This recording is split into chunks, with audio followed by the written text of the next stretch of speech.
Alright, what's up everybody? We're back with more Pokemon HeartGold Hardcore Deathless Nuzlocke, and last time we obtained the 8th gym badge of Johto, and we even dealt with the legendary Ho-Oh, who's on the screen right now, but we sent that guy to the Shadow Realm because we took it out with Starmie in a really good 1v1 battle.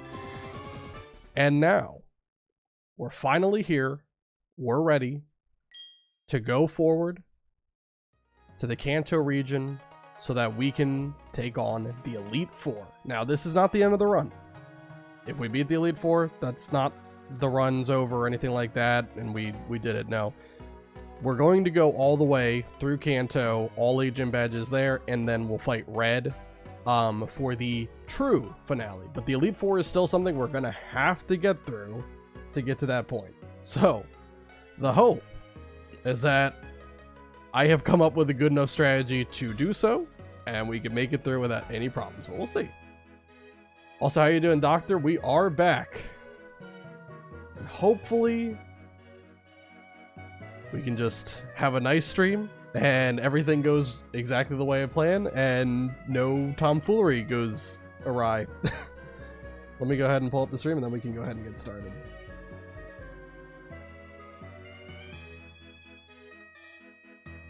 Hi, how are you today? I hope you're well. I'm doing good, Brett. How are you doing? Yep, we're about to take on the pseudo finale to the game. Not the true finale, but probably the hardest challenge that the game has to offer, I would say, because you had to do 4 fights or 5 fights back to back.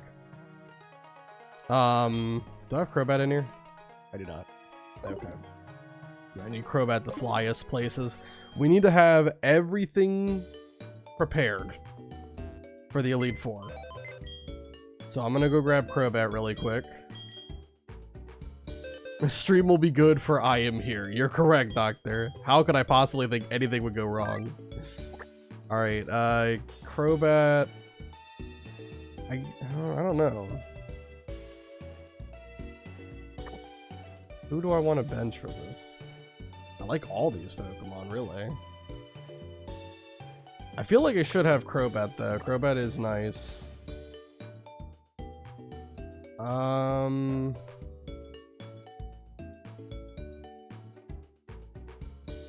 want to bench Heracross, maybe?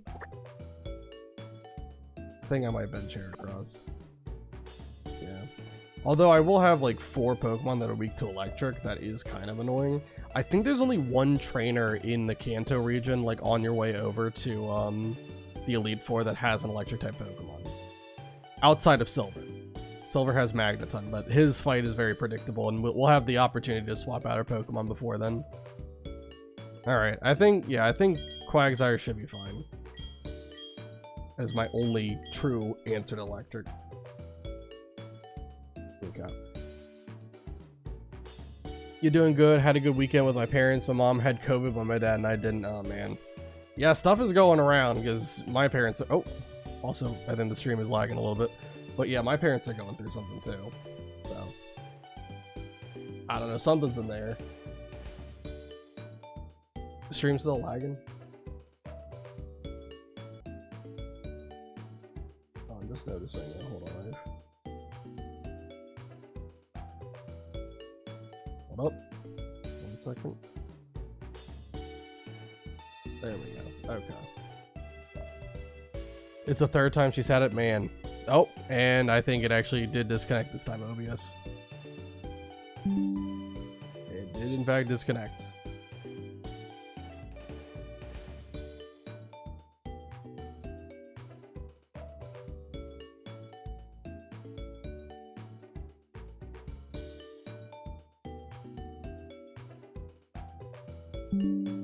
Okay.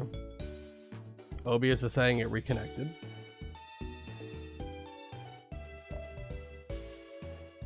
Are we good? I think so. Okay, sorry about that. I think OBS disconnected for a little bit. Anyway. What was I doing? I just put Crobat on the team.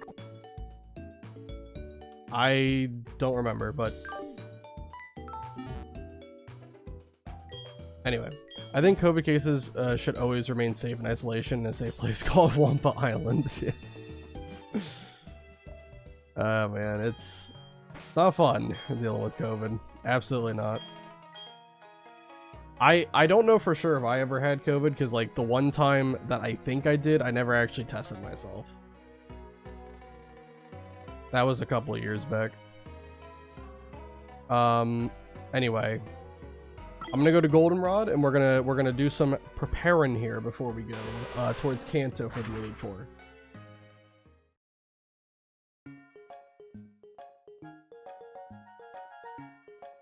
Hold on 1 second. 1 second.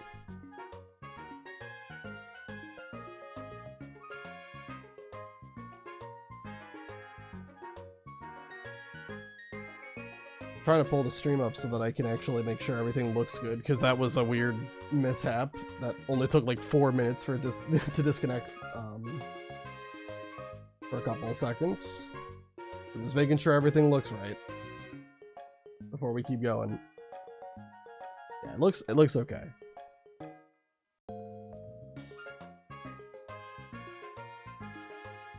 All right. So the first thing we're going to do, we're going to go to the department store here.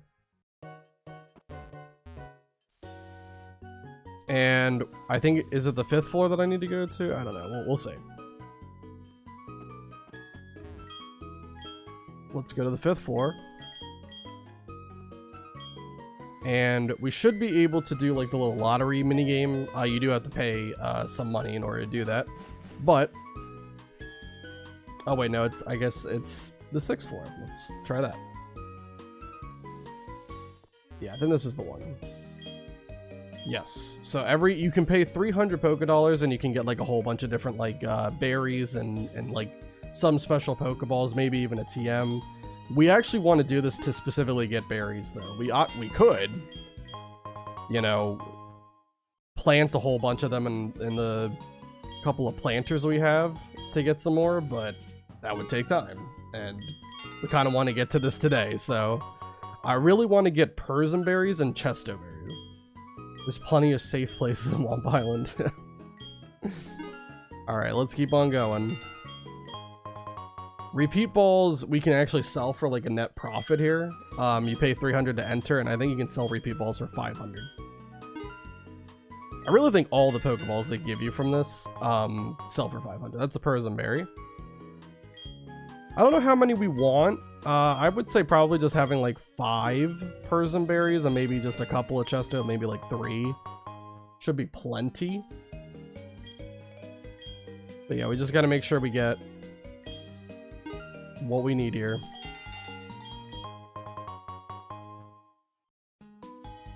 I don't know how many berries they can pull from. I know for a fact there's Oranberry, there's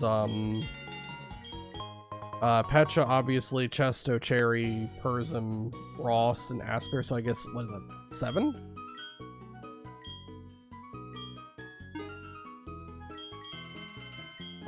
I got the TM91. What is that, Flash Cannon or something? We'll find out later. I'm not gonna worry about it right now.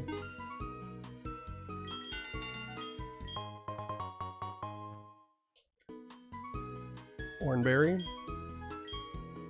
I think we also have 2 citrus berries on us as well. Those were given though. They weren't. You can't get them from the lottery drawing here.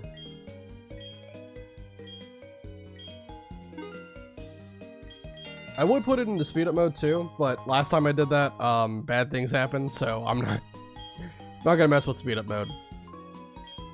But I'll check after like another I'll get down to like 60,000 Pokedollars left, and then I'll check where we're at.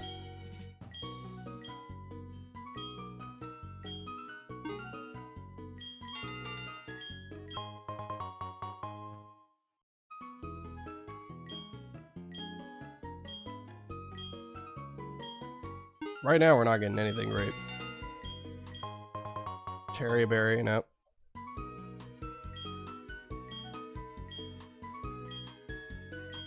Eventually it will happen.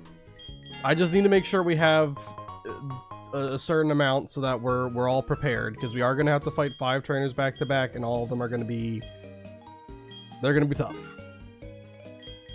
Well, I really honestly should say it's really just going to be Will and Lance that are going to be tough. Honestly, Koga, Bruno, and Karen, I honestly don't think are going to be that bad, because their lead Pokemon are not that scary.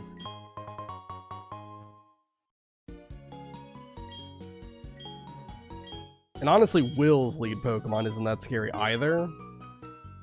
But it's the rest of his team that can be really problematic. All of his Pokemon know Psychic, and that is a very strong move. And, like, I think the lowest special attack stat Pokemon he has is Xatu, which is still going to hit pretty hard with Psychic.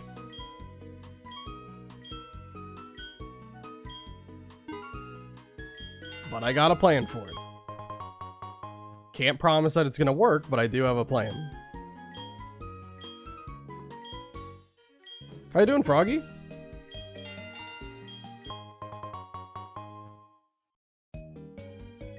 Alright, we'll do one more pull. And then I'll check how many Persian Berries I have, and I'll decide if it's enough or not. Got another Chesto, that's good. Lyra is calling me, I don't need you. We're gonna check. We only have 2. That's definitely not going to be enough. I definitely think I need at least 3, but 5 would just be on the safe side.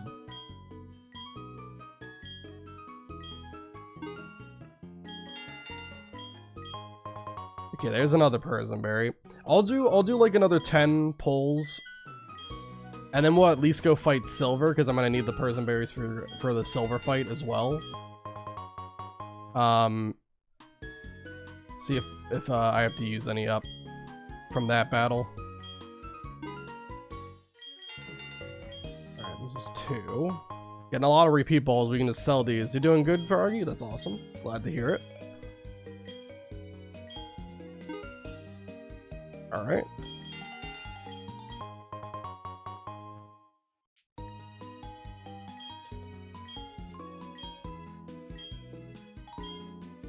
This will be at number 5.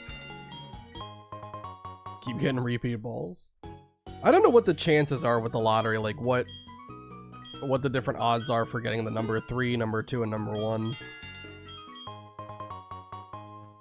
And I still need to figure out what TM91 was. I already forgot how many times we've done it. But I'm just gonna do it 3 more times, and we'll call it there. And that'll be a good place to hopefully see where we're at, and if we got what we're looking for. We got the number 1 prize again.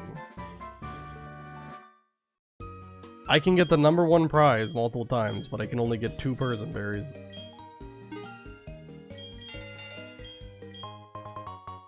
Keep getting Asper Berries. Alright, 1 more. Then I promise we'll move on. Nice, we ended on a Persian Berry. Okay, so that's 4. That's good, that's good. Alright. Alright. What was TM91? Yeah, it is Flash Cannon. I don't think anyone really can learn that, but... I guess it would be nice for something like, you know, Magneton. Oh, well, Starmie can learn it. Although I think you'd rather have Ice Beam and Thunderbolt on Starmie than Flash Cannon, to be honest. Something tells me. Alright, let's, while we're here... This is the TM floor, right? Which one sells the vitamins? Is it 4 or 3? We'll figure it out.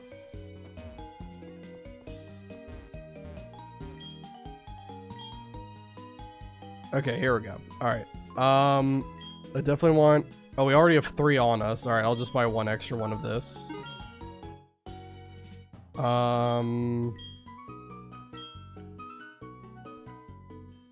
Trying to think of what else I might need. I wrote some notes down just in case I forgot anything. I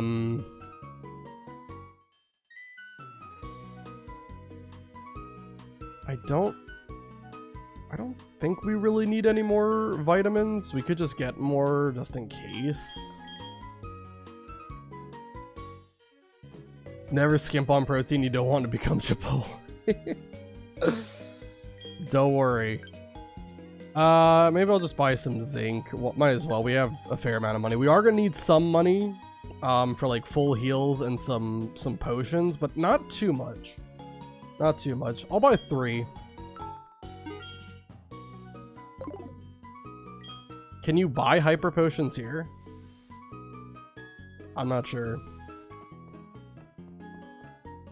This is floor 3. I think it would probably be the second floor if I had to guess.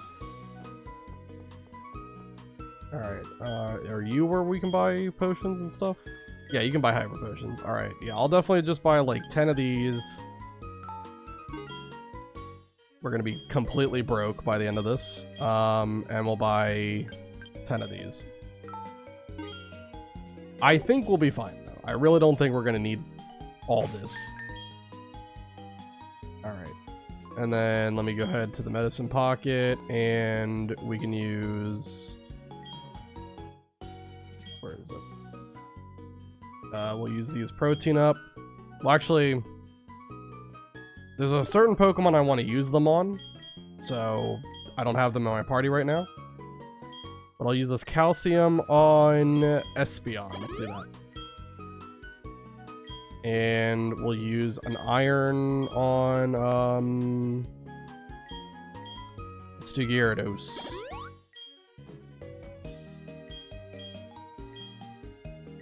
And all the zinc I'll put on Starmie. Yeah, I think that makes sense.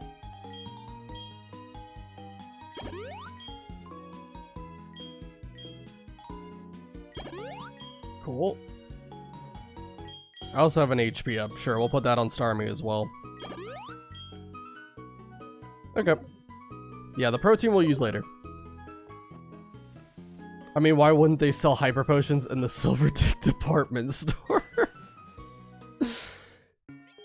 I don't... That's a... Doesn't sound exactly the same as Goldenrod. I mean, I see where you're going with it, but, Star me, no star you. God dang this joke. Plaguing the whole run. Alright. I think I'm good with the department store buys. At this point... Oh, what I also need to do is, we taught Whirlpool to Gyarados because I didn't want to have to bring up a different Pokemon. So I need to go move delete that really quick from the move deleter. And I'll see if there's any other moves really quick that I want to delete.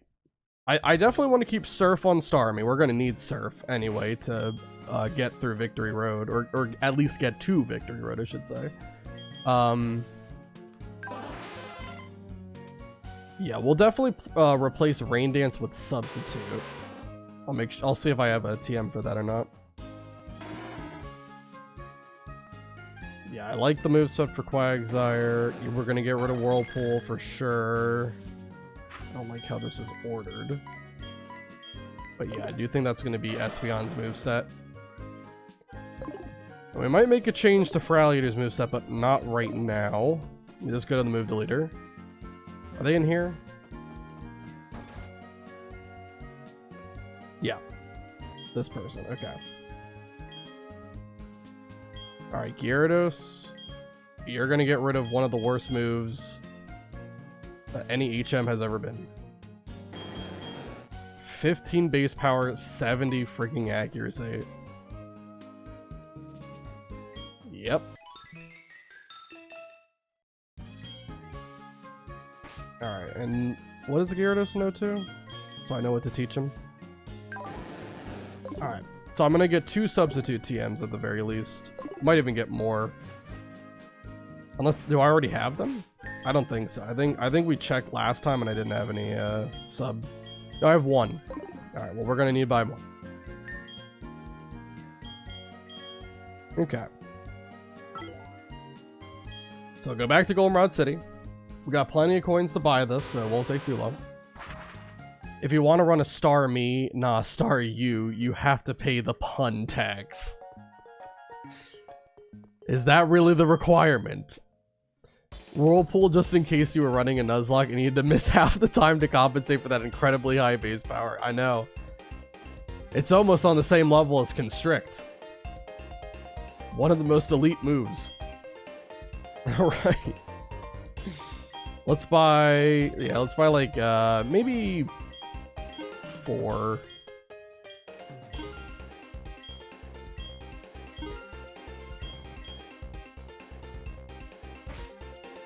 And then I might also buy, do I have a rest TM already? I don't know, I'll buy one just in case. I think we bought Ice Beam. Didn't we? Thunderbolt. I guess I don't have Ice Beam then, because it should be 13. Does Starmie already know that? I see. Okay. Well, I am going to need an Ice Beam TM, because we're going to be replacing Ice Beam on Starmie with Thunderbolt for the Will fight. Oh, not Thunderbolt. I already have Thunderbolt. I need Ice Beam. There we go. Yeah, we're going to be teaching Thunderbolt to Starmie before we do the Will fight, and then we're going to swap back to Ice Beam by the time we get to Lance. Constrict at least has good accuracy. I mean, that's the only thing good it's got. Starmie, nah, Staryu doesn't already know that. Oh, man. It's going to be a long night. Let me teach Substitute to everybody.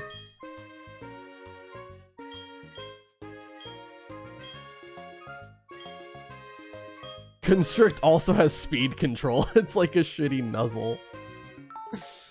An extremely bad Nuzzle, yes.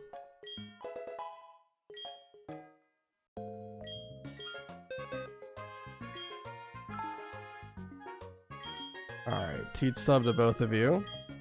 We're gonna get rid of Rain Dance for it. Only reason I had Rain Dance is so that I could assert dominance and beat Ho-Oh in a 1v1. But now I don't need it.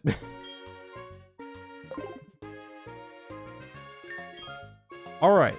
Now this isn't the Elite Four team we're gonna use. We just have this team for now so we can get to Victory Road, and then I'll make all the changes I need to later.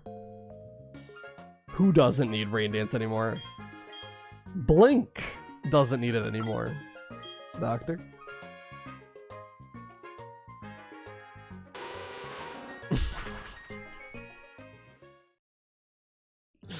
Oh darn, he's catching on. Alright, we do actually get an encounter from here. This is going to be Route 27 eventually. Right now it's New Barktown, but it eventually, right there, becomes Route 27. So this is a new encounter. It's, I think, just going to be Goldeen or something. But yeah, let's grab it really quick while we're here.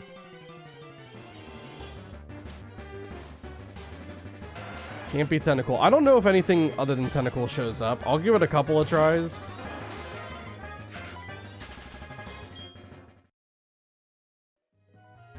We'll see.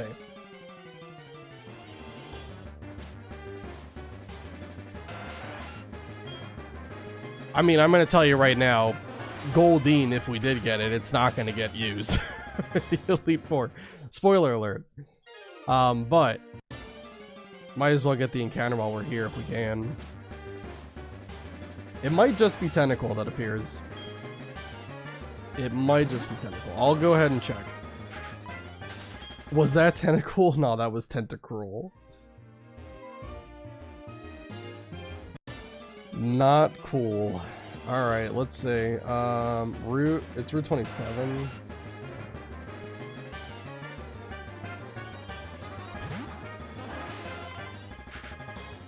Let's see if I'm wasting my time or not. Yeah, the only Pokemon that appear in Surfing on Route 27 is Tentacool and Tentacruel. Are my puns Tentacool or Tenta-uncool? They're Tentacruel for my sanity. Alright, so I don't know, is there grass on Route 27? I guess we'll find out soon. Lyra, don't call me. It's not a trainer, he just tells you you took your first steps into Kanto. Do you know what you just did? You've taken your first step into Kanto. Check your Pokegear map and see. I think there's a rare candy down there, but I don't care. Obviously, we're allowing ourselves to use infinite rare candies. This is how I stay in business, by the way. I tell people puns until they develop psychiatric illnesses. This is another new encounter right here. This is Tojo Falls.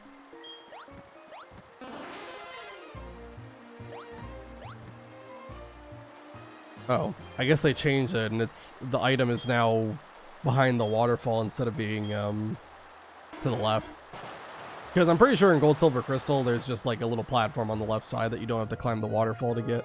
And I think it always has a moonstone too. This is Slowpoke. We already have Slowpoke, so that's Species Clause. Just run from that.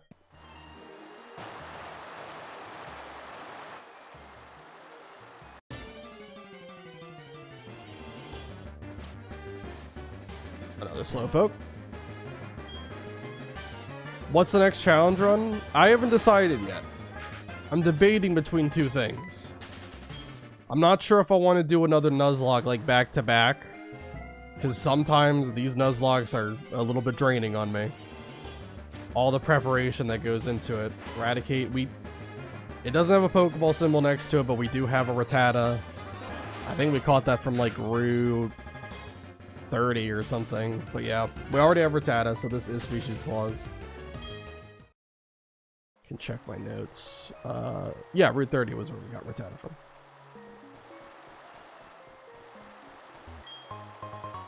Alright, that is a Moonstone, in fact. Are you debating between Starmie and Staryu? Shockingly, no, I'm not. That's a goal bat. Is there any new encounter in Tojo Falls? This is crazy.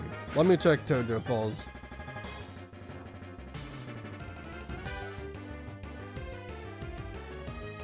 You actually can get Goldeen from surfing.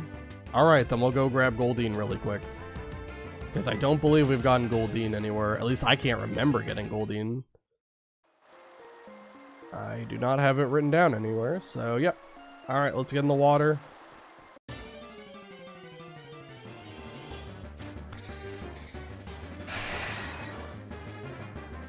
Doctor, this putt is killing me. Actually destroying my mental state. You're gonna fry my brain by the time we get to the Elite Four.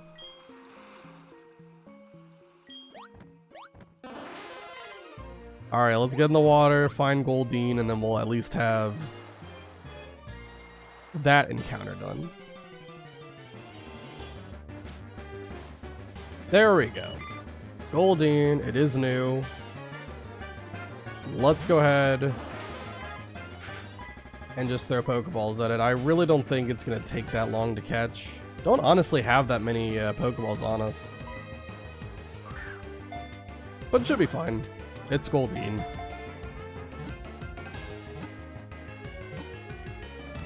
In fact, it is fine. Now, I'm not going to fry Star my brain. I'm going to fry Star your brain. It's just getting worse and worse. Its dorsal, pectoral, and tail fins were elegantly in water. That is why it is known as the Water Dancer. I have never heard Goldeen ever be referred to as the Water Dancer, but sure. We're just gonna name it Flop. Let's transfer to box 2, and we'll see if there's any grass on Route 27. I think there is. I just don't remember where you find it. This trainer, I think we can avoid them, but why not fight them? I think they only have, if I'm not mistaken, Pokemon from the Bulbasaur evolution line. So Crobat should be more than a match for it. It's rare to see anyone come down here. Are you training on your own? After Legends Z8, it is canon that Starmie, not Staryu, is the Water Dancer. He's got those Patrick Starfish legs from the SpongeBob movie. Yeah, I'm not a fan of of Starmie's mega design. It is just some crazy stuff.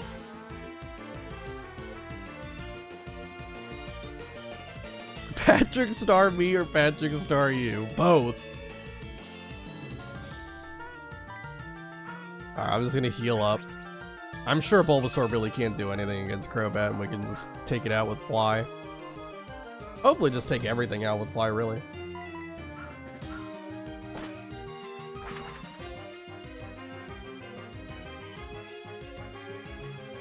Alright, Bulbasaur is going to get hit really hard.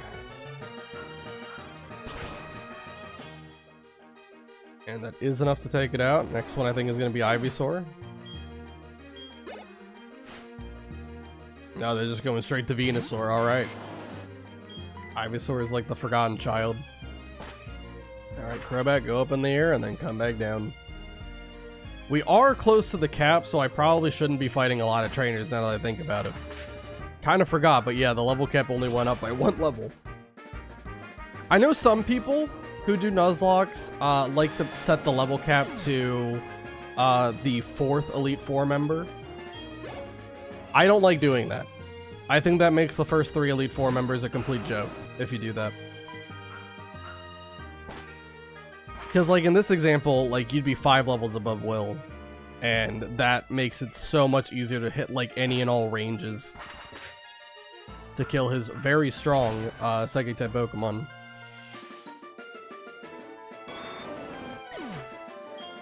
And honestly, like Will, of the 4 like Elite Four members, not including Lance the champion, I would say Will's the hardest Elite Four member in this game. He's got some really solid Pokemon with Psychic. Like Karen's team is kind of all over the place. Like she, for some reason, inexplicably has a Vileplume and a Gengar on a Dark type team, which is certainly a choice.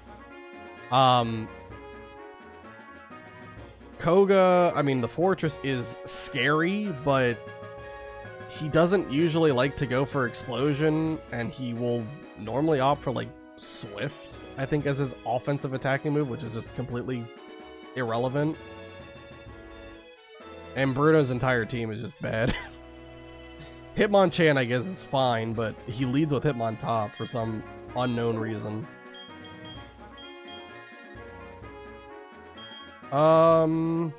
Put Espeon in the lead for a little bit. Do I have, choice on? I don't. I might put that on really quick.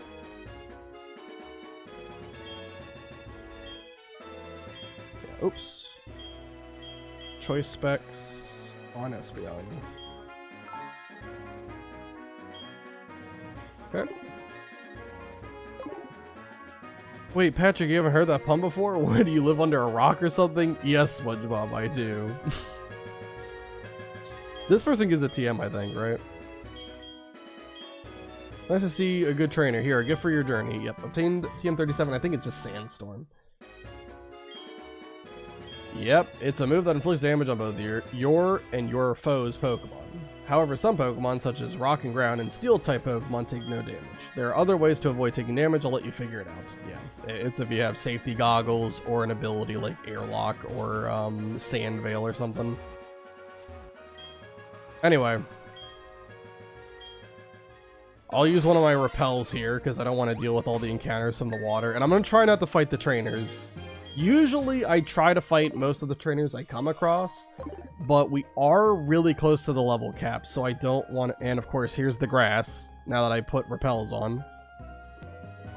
Yeah, I don't really want to fight the trainers if I can avoid them. I'm hoping that this guy, even if he's looking up, doesn't actually see you.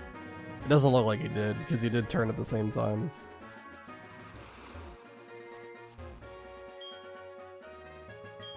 I think we just stick to the water. They shouldn't fight us.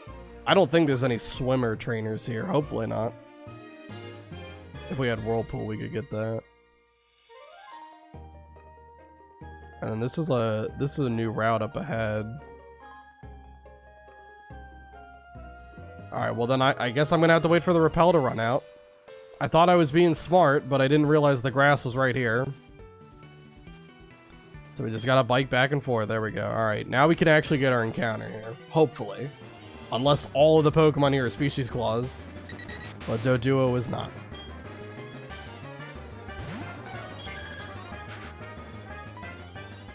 As a matter of fact.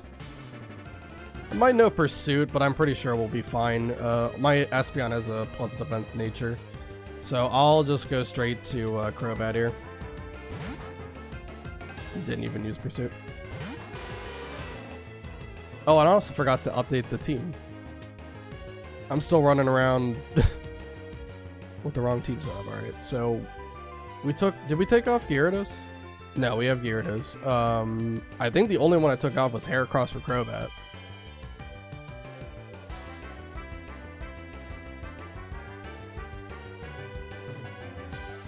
So let me just update that. Alright, Crobat. Just gotta resize it.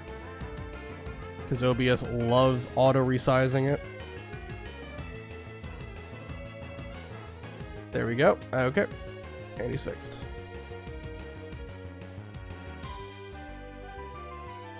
Including Steel with Sandstorm immunity was just so cheap. Steel was already so strong. It was, yeah. This is a super water heavy team. It is, yeah. But honestly, like, I don't think we run into too many scary electric or grass type Pokemon. And I think the team that we have can easily deal with it. If we do. Alright, anyway, we're going up against a duo. Crobat's on the field. It has Roost. If we ever need it. Don't know how low Doduo's catch rate is. It might be moderately low, but hopefully we can catch him in a couple of Pokeballs here. It's got acupressure. That's not fun. It's basically like Moody. Alright, I'm just going to set up sub in that case.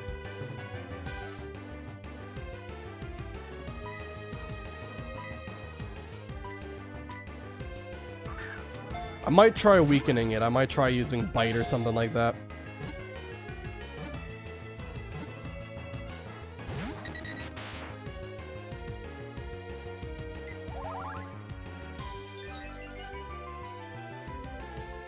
Accuracy rose.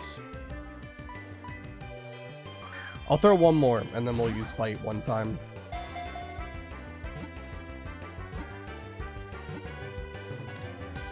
Alright, perfect. Thank you, Doduo. Yeah, bro, bad tick. Rotom would be scary. Well, thankfully, Rotom's not going to show up on any random trainer's team. By alternatively raising and lowering its two heads, it balances itself to be more stable while running. We'll name it Tandem. Awesome. Alright, now let me head back in the water. We'll put another... Well, I guess we're about to get a new route up ahead, so not just yet. Also, let me put a Crobat in the lead for the next encounter.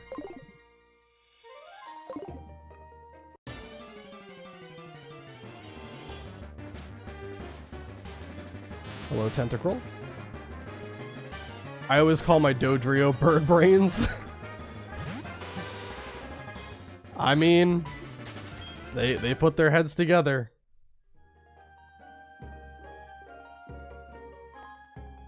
Unfortunately, Tri-Attack is no longer a physical move, though. So they can't make advantage of that.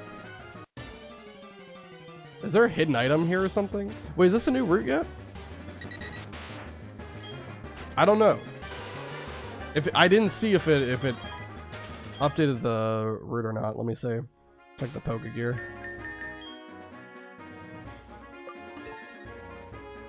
No, this is still Route 27. Alright. Alright, there's no hidden item. It's just a waste of time to go that way.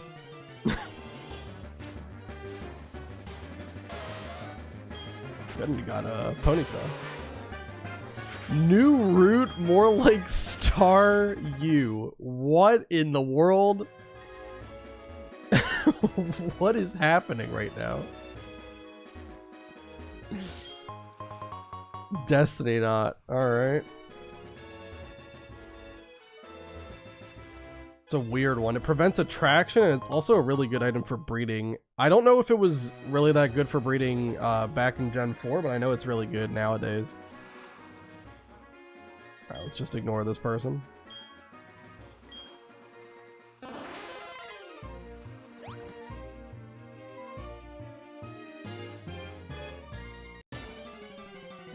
I'm sticking to the water just in case there's another trainer. All the Pokemon here should just be like tentacle and tentacle.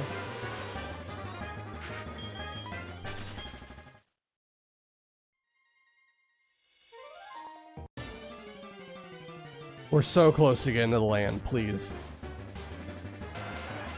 I just don't want to use a repel because I know we're about to enter a new route.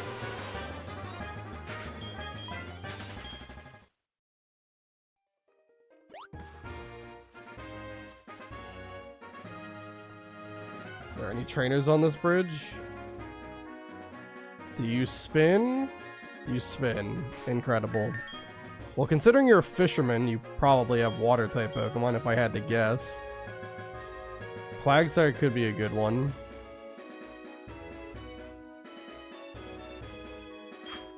Sure, Quagsire, you go ahead and lead this one. See if we can dodge him or not. If we end up fighting him, it is what it is. Dude, I hate Spinner Trainers. They are the biggest trolls in the world. I'm feeling great today. I feel like I could even beat the league champion. All right, that's a little bit. That's a little bit much. Fisherman Scott. Quillfish, okay. Yeah, Quagsire definitely a good choice here because we can easily take it out with Earthquake. And Water Gun can't do anything to me because I've got Water Absorb.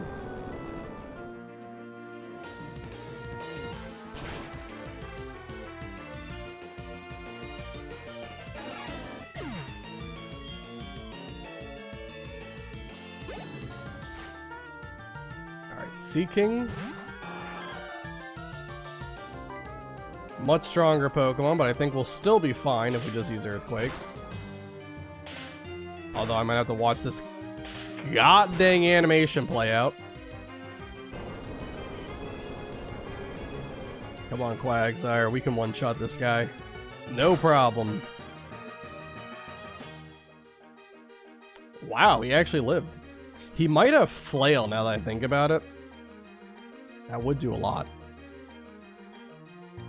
There is a pretty big level difference though, and Quagsire is probably my bulkiest Pokemon anyway. Well, I guess I have Feraligatr too.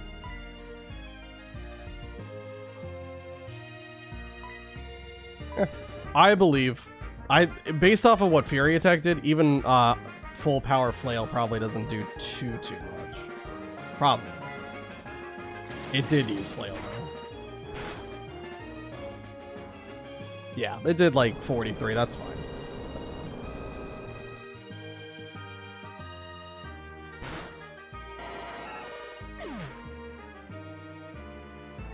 I really thought Earthquake would just kill him, wouldn't it? Oh, another Quillfish, cool.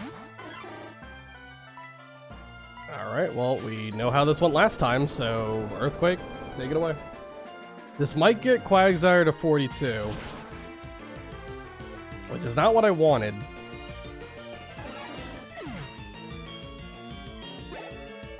Not quite 42. No, not in this battle.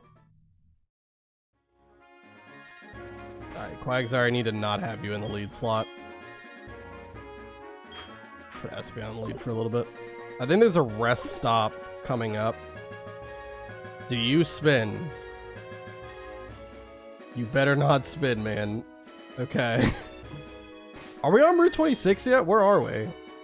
Okay, we're on Route 26. Okay.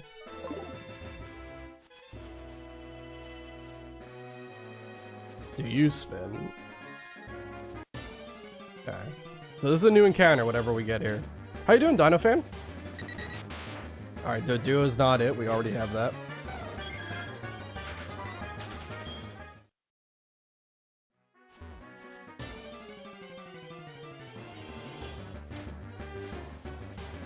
Sandslash, we do have Sandshrew, I believe. What was that? Union Cave, yeah. Union Cave we got Sandshrew from.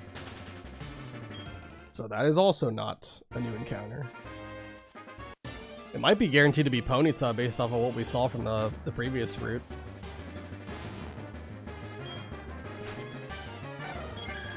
Which in that case, let me swap to Crobat. Because once again, Crobat's going to be a good one. Oh. I need to look at the Pokegear, please. Crobat lead. Dude, I was trying to get the gems in Jaws of Darkness and I missed one crate. I got the key and everything, but I missed one crate. Every Crash fan's biggest nightmare. I'm so sorry. Yeah, if you ever play like Crash 4, you will miss a lot of crates. Because they were really devious with some of the locations they put those things. It was insane. Almost only counts in horseshoes, hand grenades, and Crash 4.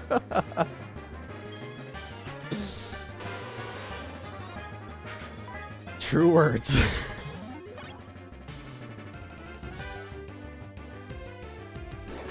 Alright, let's go ahead and use Ruse just to get all my HP back. And then this is our new encounter, this Ponyta. Don't think we're gonna use Ponyta though. It's still cool that we caught, or that we can catch it. Haven't caught it yet. Also almost counts in Wedding Crashers. I'm at 80% completion right now, so that's good. Yeah, that's awesome. Very close.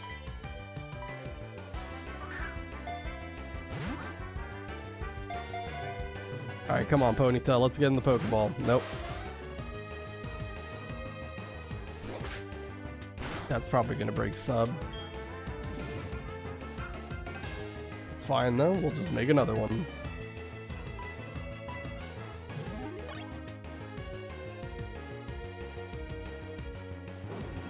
It's got Fire Spin. Okay, so it can trap me.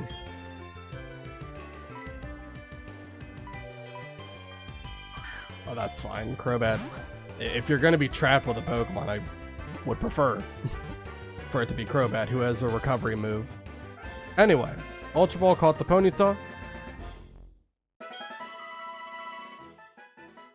And let's see what the Pokedex entry is. It is a weak runner immediately after birth. It gradually becomes faster by chasing after its parents. That's called the Terrible Twos right there.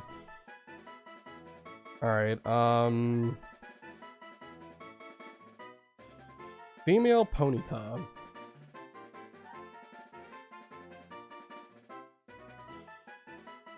Doctor, you got anything?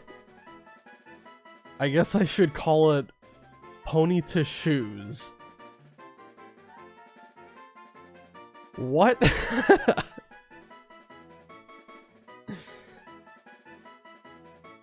All right. God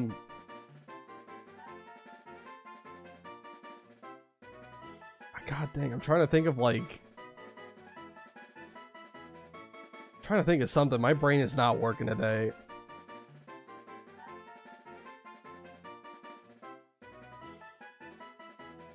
I'm just gonna name it Blaze. There we go. As opposed to Horseshoes, Ponyta Shoes. Okay, I got you. I got you. All right.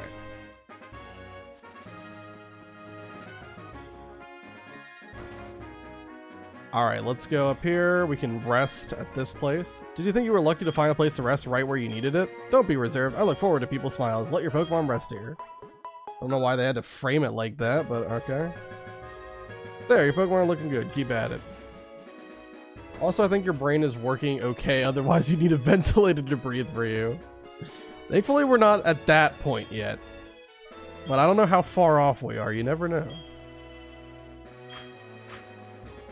Alright, Espeon, you're gonna take lead. I don't know what the heck this person has, but I'm gonna believe that we're still okay. These spinners are programmed to always look at you. I'm convinced. Since you come this far, you must be good. I'm gonna give this battle everything I've got. She is spinning perfectly clockwise, like every couple of frames, and then just randomly changes to look right at me. Makes no sense. Alright, Psybeam. We should be able to one-shot Pikachu. I can't fathom Pikachu would live a Choice Specs boosted Psybeam from S1.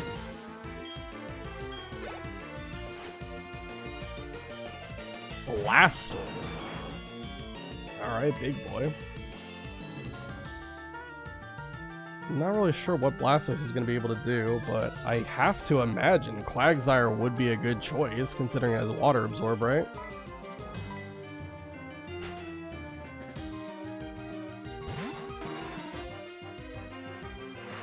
Rain Dance. Perfect. Feel free to shoot any water type move that you want to use with Rain up.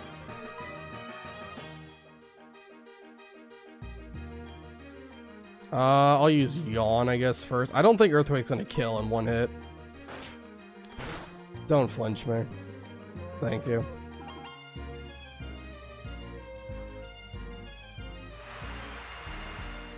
Just one more star me, no star you pun, and I'll have to get the breathing tube. Alright, perfect. I used Surf, so I even got all my health back. That's awesome. Yeah, Earthquake is probably going to do about half, I would guess. Blastoise is very bulky. Yeah. Almost exactly half. Water Absorb is strong, but have you used Otter Absorb? It makes you immune to all attacks from Oshawott. I think we might be one generation early, but, you know, that could be a very useful tool. Especially if you pick, like, Tepig as your starter, and then your rival has Oshawott. This is unfortunately going to level up Quagsire, though. We can still use Quagsire as long as it does not level up to 43. It's still okay. No, I don't believe this.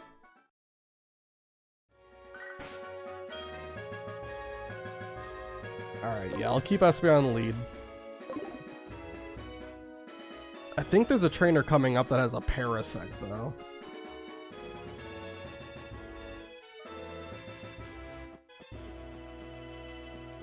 I think it's this guy. I forget what other Pokemon they have. God dang it, who in the world should I use for this? Because I don't know. Parasect might have like some kind of hard-hitting bug move. I don't know. I might go Gyarados.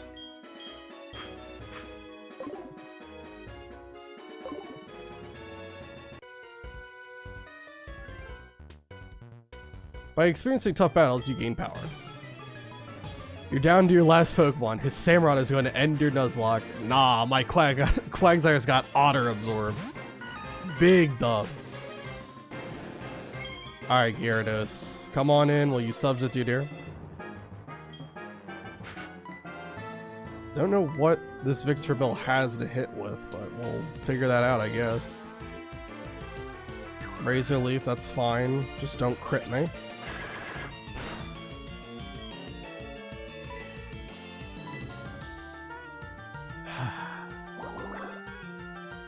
Oh, Ice Fang. 95 accuracy. I think this might be one of the first times I've ever used Ice Fang. I don't know. Is this the first time I'm using Ice Fang? I don't know. At least on Gyarados, I think. I think I might have played Ice Fang on Crocodile in the past. That is a Kingler.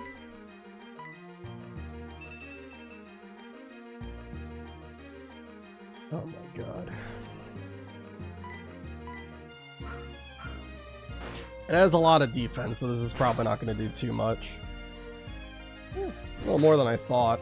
And that's definitely going to break sub. Let's see if Stomp breaks sub. It might even use Protect. It did not.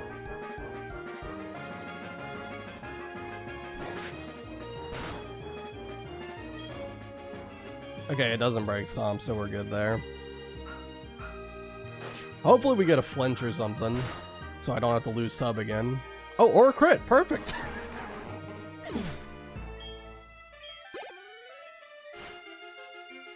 Oh, it's a Flareon. Who in the world did I think had a Parasect? I thought... Anyway, it's fine.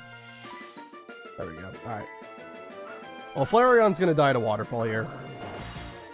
95% accurate means 95% of the time you regret using a 95% accurate move.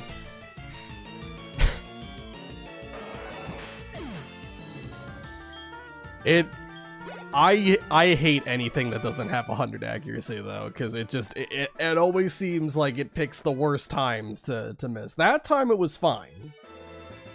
That time it was perfectly fine, but there will be times where you really don't want to miss. Alright, let me head back and heal.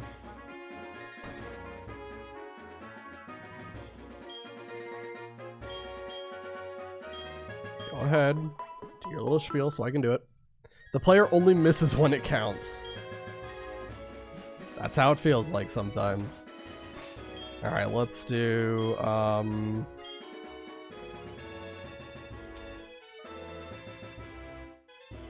don't know where I'm thinking that there's a Parasect coming up.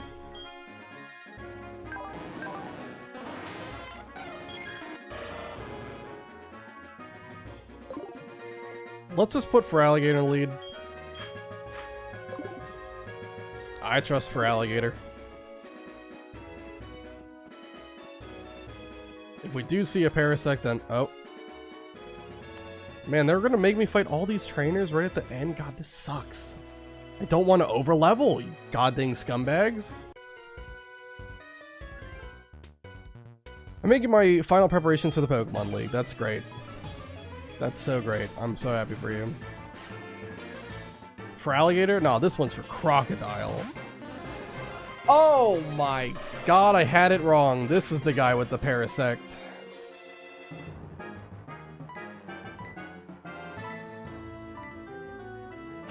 Alright, let me set in Crobat.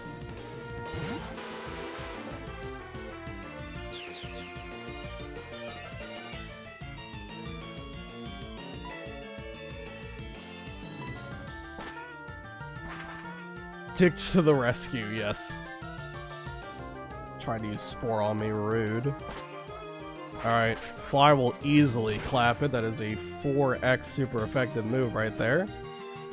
Just don't effects for me. Good.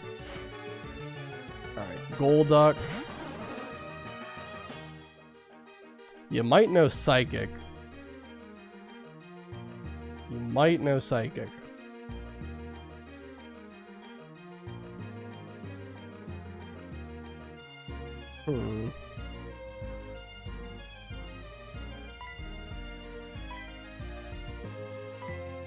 Unfortunately, I don't have Thunderbolt on it right now. I have Ice Beam still. But Starmie should be like a perfect counterplay here, because no matter what it uses against me, I should be able to tank it. Screech. Okay. What physical move would Golduck have? Waterfall?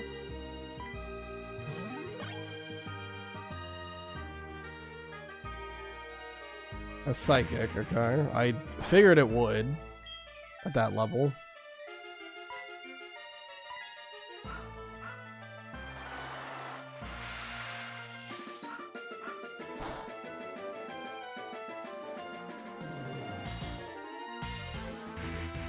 The Psychic two-shot my sub, probably. Yeah. Oh, it was also a crit.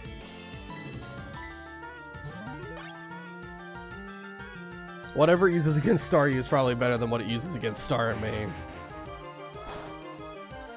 You know, the crazy thing is, I know you're just doing a pun, but you are right that Psychic would do more damage to Star... to Staryu than to Star me.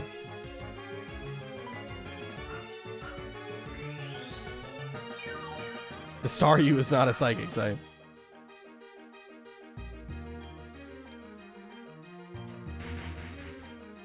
That probably breaks sub.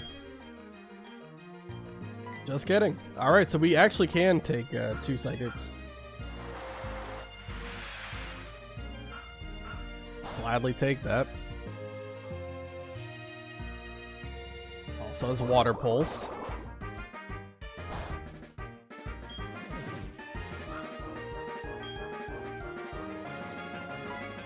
Alright, this will take out Golduck.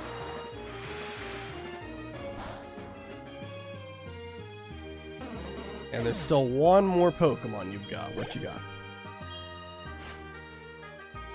A Vaporeon. Dang, that's not great because I can't hit this thing unless I want to use Ice Beam a whole bunch, but I kind of don't want to do that. Quagsire obviously is the counterplay, but it's level 42 already. I kind of don't want to keep swapping to it all the time. I could just go to for Alligator and use Crunch. Feel like that makes sense. Its physical defense isn't nearly as good as its special defense. Crit me with Bite. It's whatever. Get all the critical hits out of the way now before we get to the Elite Four. And what's a surf do? 20, that's fine. Yep. Yeah, this should be easy.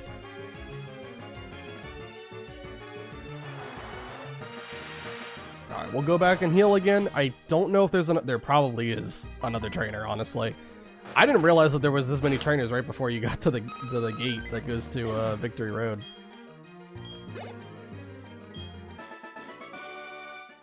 I blew it! Alright. Let's head on back to heal.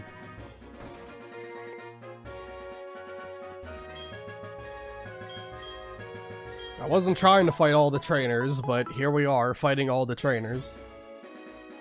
Well, we didn't have to fight all of them. I think there was like 3 that we skipped. But it's mainly because I am really close to level cap and I cannot afford all this experience. Is there another one up here? Oh my god. And you can't go behind them, can you? Oh my god. They're evil for doing this nonsense. Alright, for Alligator. I just need to call upon your services one more time, buddy.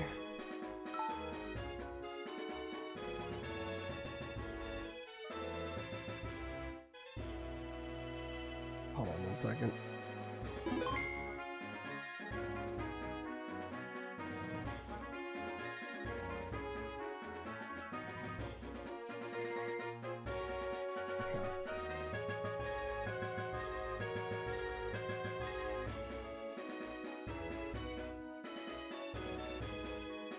One second.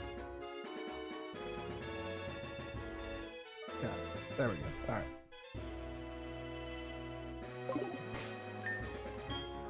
Yeah, I think we could do for Alligator again. Or, you know, gotta put an item on it. I have nothing.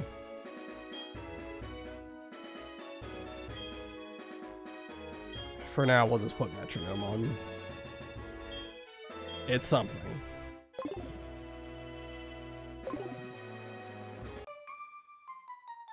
When he says I blew it, is he referring to Ditch? This is some... Crobat, leave his name out of this. I lost to a redheaded trainer. He was really strong, but it was as if he absolutely had to win at any cost. I felt sorry for his Pokemon. Alright, what Pokemon do you use? Ace Trainer Jamie. Rapidash. Alright, well I could have had for Alligator too. But Starmie is a perfect counter here. Surf should easily just one-shot this Rapidash, I would imagine. Yep. Brobat would never should block bros like us. Flaffy. Yeah, there's the electric type. I mean, yeah, sure, let's go Quagsire. This is not going to give too much experience, so it's fine.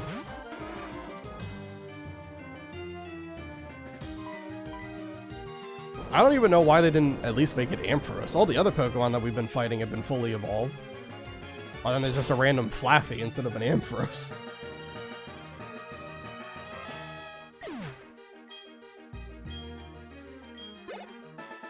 Alright.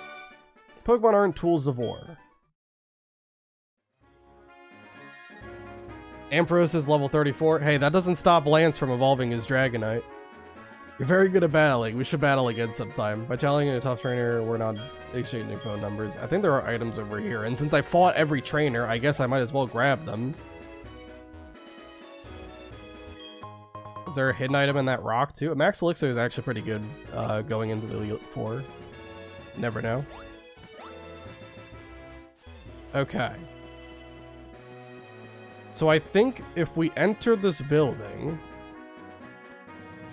we can just register it as like a fly location, right? Am I right by saying that? Let's see.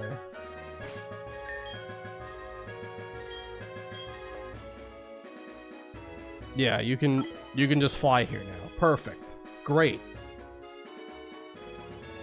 So the question is, do I want to swap out anybody? Because we are going to be fighting Silver.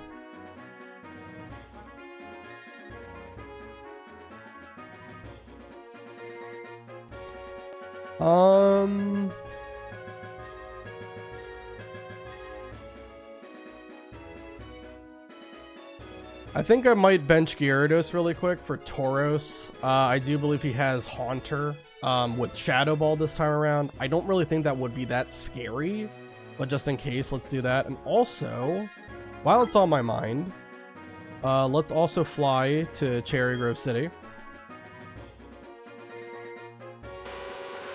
Because there's a specific item I want to get to not solve, but help with our experience problems that's plaguing us right now. So let me go grab.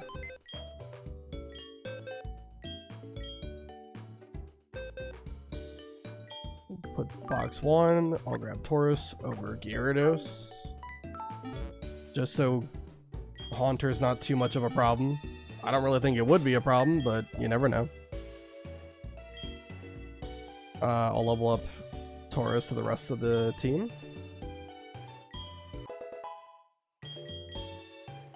Zen Headbutt. Could teach that over Payback. Sure, let's do it.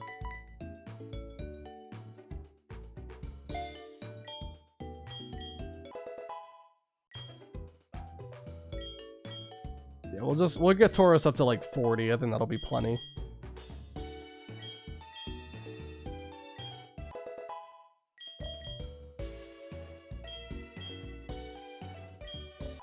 Again, I don't really think Silver's going to be that hard. I'm pretty sure he's the only fight in Victory Road, which I love that about this game, that you don't have so many trainers in Victory Road.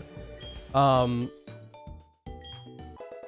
I'm just trying to be safe. You don't want to make a mistake this close to the end of... Well, not the end of the game, but at least one of the hardest points in the game where you have to take on so many so many like tough trainers back to back.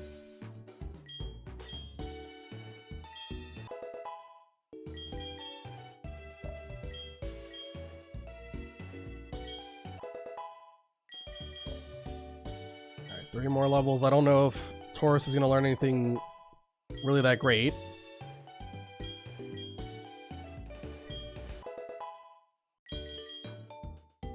Doesn't look like it is. Okay. Got to level 40. And now while I'm here, like I said, just to help out with the whole experience situation, I'll put a Max Repel on as well. Because I am going to have to do a little bit of walking, not much.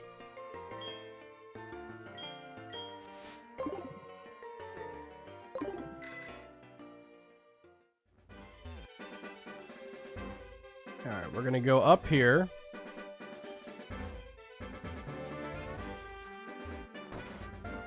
To Mr. Pokemon's house, and we talk to him. That red scale, what's that? A red Gyarados? That's rare, I want it. Ethan, would you care to trade it? I can offer this experience share I got from Professor Oak. Let's do it. Alright. So now we have the experience share, so we can put that on someone else who's like kind of a lower level party member on our team. And that way, they can always get half of the experience and take that away from any other party members that we may or may not use. Okay. Let's just fly straight over to Victory Road here.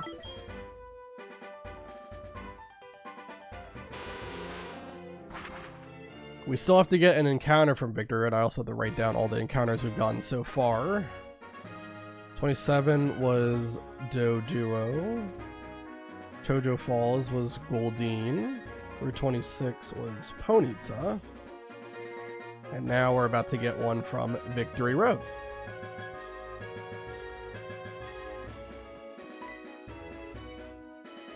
Only trainers who have proven themselves may pass. Oh, the 8 badges of Johto. Please go right on through.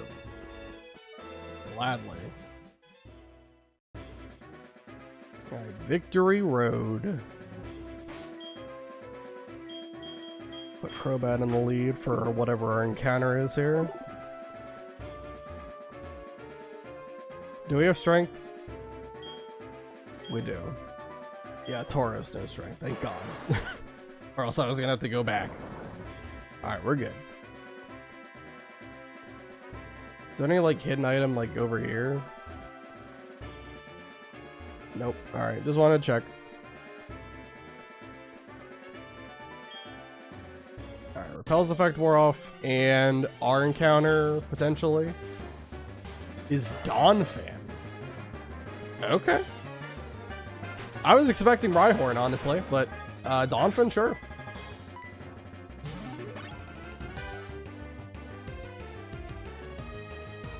It's got Fury attack.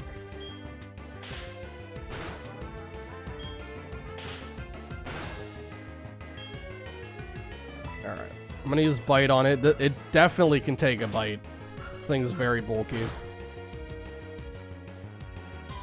It's got Slam, but it missed.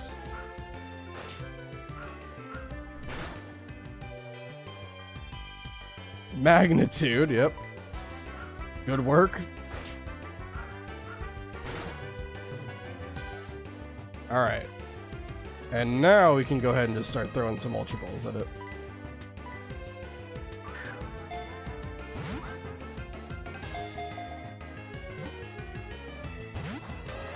Not that time. Alright, Slam's definitely gonna break sub, no way. It's fine, then we'll just make another one.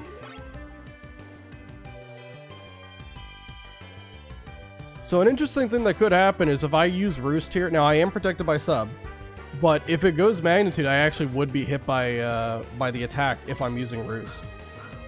But I do have a sub up, so it's not like it can actually, you know, kill me. It would just break the sub.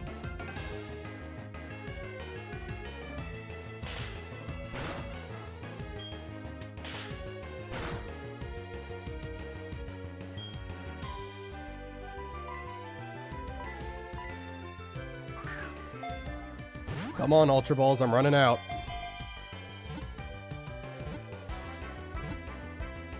Nice, there we go, cool. Alright, good work, Crobat. It has sharp, hard tusk and a rugged hide. Its tackle is strong enough to knock down a house. Okay. Well, he would make for a good bulldozer, I imagine. Well, then, you know what? That's your name, Bulldozer.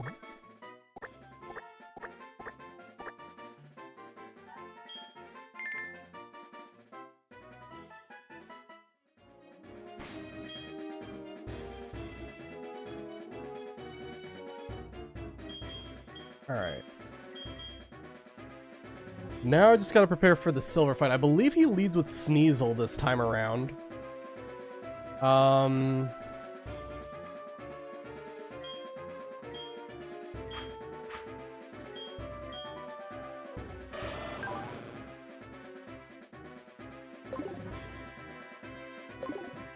Yeah, I'm gonna teach Swords Dance to Croconaw.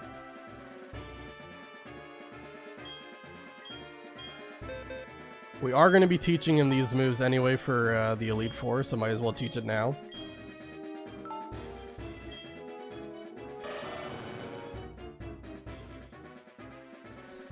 Alright.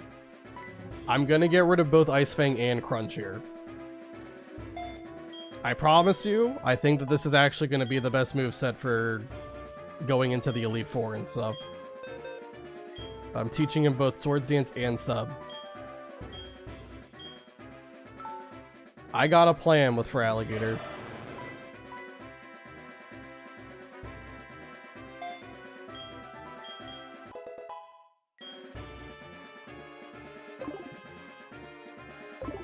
Alright.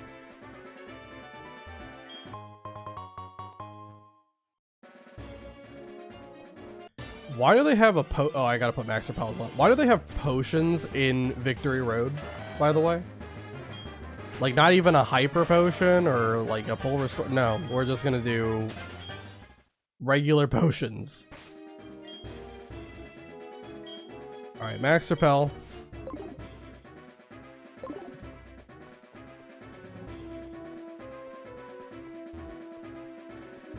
Oh, that's a dead end.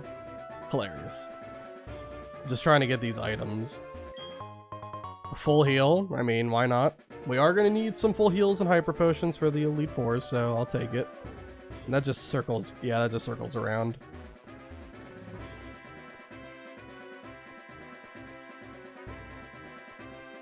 Okay, so what's this one? There's an item.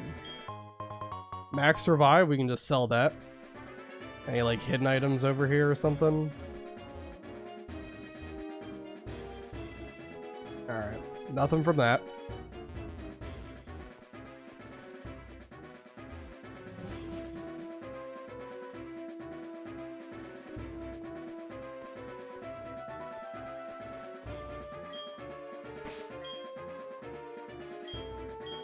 Max Repel. Let's got that rock up here. Another Max Revive, sure. Pretty funny how many they give you. And then the random potion on top of everything else. Alright, let's go up here, and I guess we just drop in the hole. Usually you have to push a rock into one of these holes, but not this time. Do I really have to interact with the boulders every time I go back to another floor? That's really annoying.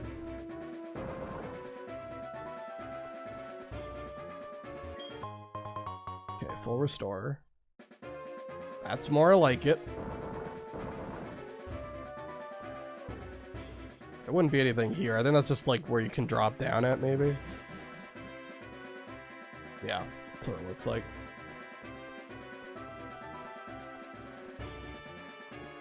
Another item.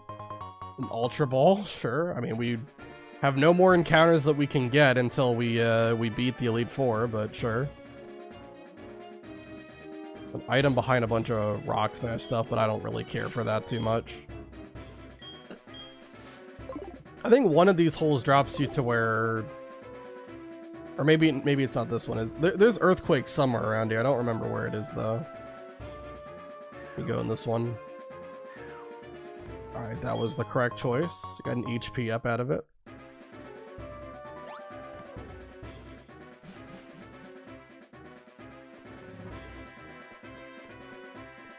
Yeah, I think it's up here that you go to get like the Earthquake DM.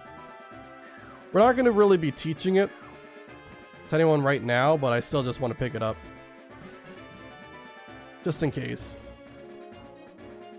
Oh. Is it further down? Here it is. Alright, yeah, TM26 Earthquake. Yeah, we'll gladly take that. Nothing else here, go. Alright. Alright, the silver fight is coming up very soon. There's an item right there. Rare candy. Sure. Okay, Silver's fight is up ahead. So pretty much what I want to do, I want to put some Persian berries on some people here, because he has quite a couple of Pokemon that can confuse. So I'll put one on Crobat. I'll put one on Tauros.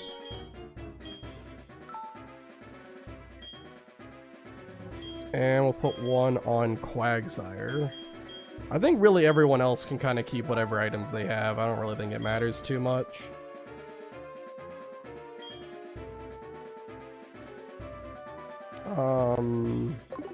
What does Feraligatr have on him? Metronome? Sure, you can keep that. That's fine. Alright, yep. Let's just go ahead and do this. This shouldn't be too hard though. Like his team really isn't that bad. Does have a full team though.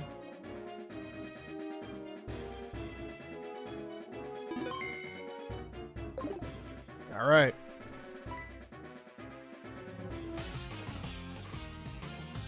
Hold it.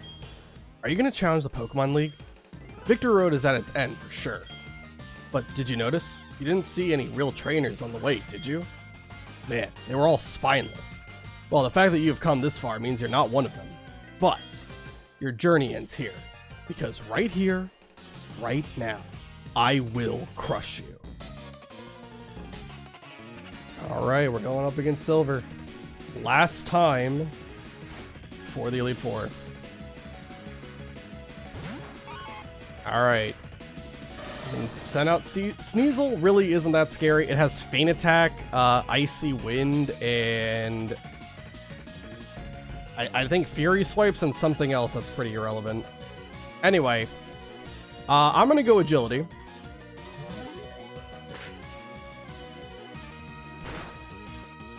Feint Attack does 21, that's fine. I'm wondering if Gen 4 AI is going to be such a hater that I'm faster than it, that it's going to spam Icy Wind.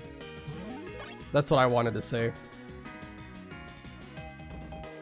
Nope, it still goes Feint Attack, okay. I thought maybe it would go, it would go for, Icy Wind. God. Words escape me for some reason, alright. Well, I'll go Swords Dance, Substitute again. Then we can take out Sneasel.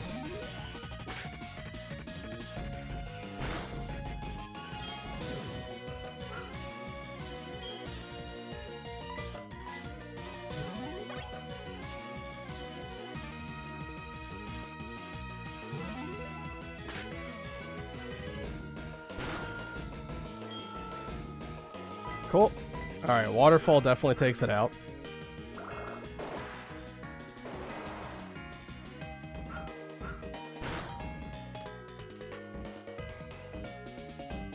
And it's gonna probably go Meganium, but I might stay in. Oh, I forgot to put the experience share on somebody. That's fine. We'll be okay, I'm sure. I'll stay in. I mean, there's no real need to swap right now, because we have sub up. So we'll go Waterfall.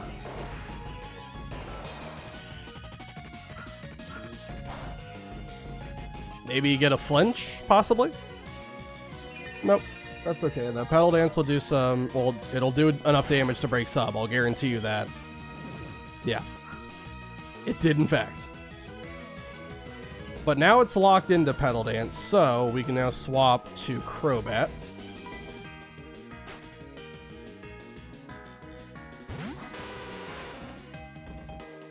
Crobat can take this very well. Alright, I'll set up a sub. Because why not?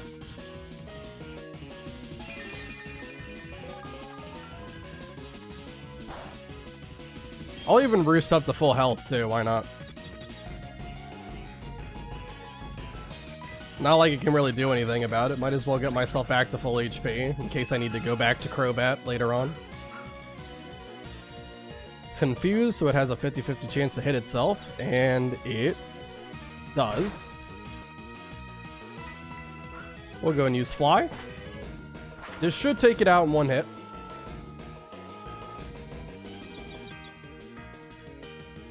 Yeah, but it hurt itself again. Been there, Meganium. Yeah, that's gonna do it for Meganium here. No way it's living that. Alright. Next Pokemon probably is gonna be Magneton, I would guess.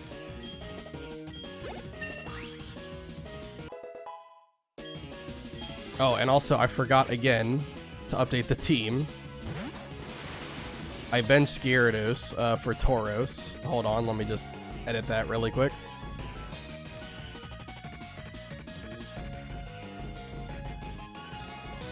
Gotta resize it too.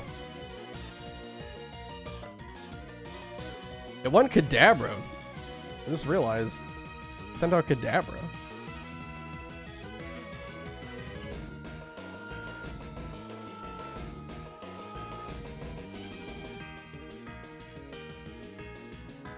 Also, I think... Hold on, wait. Is Tauros off-center now? Hold on.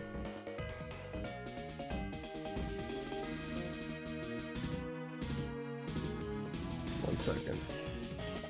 I think somehow it might have gotten moved. No, it still says it's the right place. Oh, Just looks off, I guess.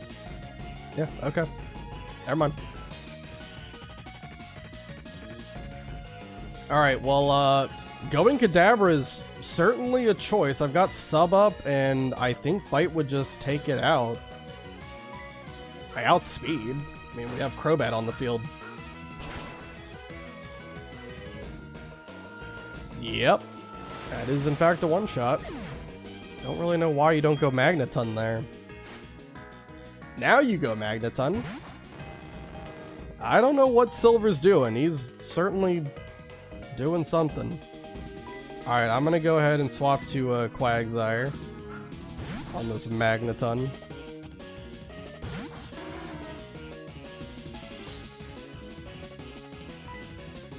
Set up a sub. That's why I put a Persimberry on Quagsire, so that wouldn't be a problem.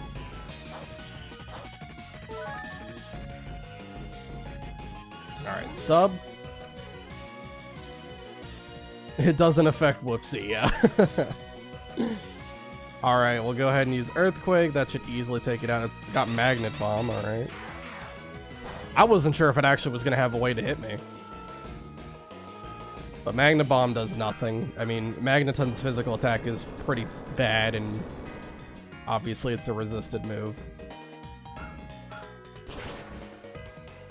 And Earthquake, on the other hand, is going to do a massive amount of damage. Probably could have killed it 3 times over if I had to guess. Alright, and here's Haunter. We have sub up, so we can easily stay in. Waterfall might do enough to kill here. Use Confuse Ray. That's not going to work, buddy. Silver, I don't think you learned anything from that Burnt Tower fight where you just spammed Confuse Ray and Thunder Wave against me the entire fight. Critical hit too. I don't know if it needed the crit, but sure. And now it's Golbat. I see. Seems it wasn't just luck that's gotten you this far. You think? Air Cutter. Doesn't break sub. Wow. Alright, Quagsire is just going to absolutely destroy Silver.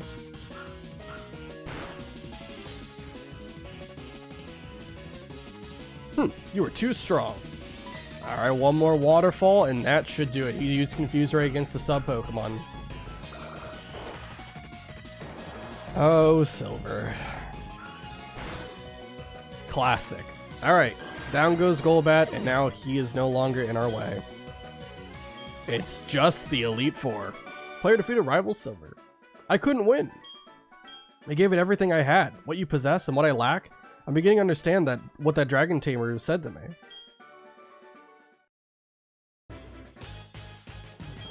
I haven't given up on becoming the greatest trainer.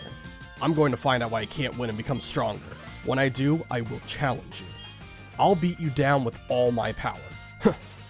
You keep at it until then. Okay. Well, with him out of the way, let's head on up here. Let's heal up. And let's talk strategy. I'm going to need to do a little bit more.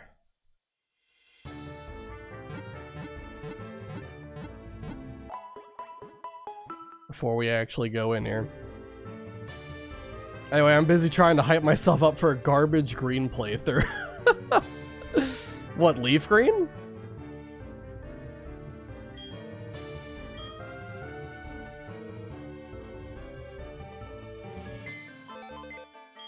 Alright. So, let me first introduce everybody to who is going to be on the Elite Four team. So here, we'll do a dramatic reveal. Let me bench everyone in my current party.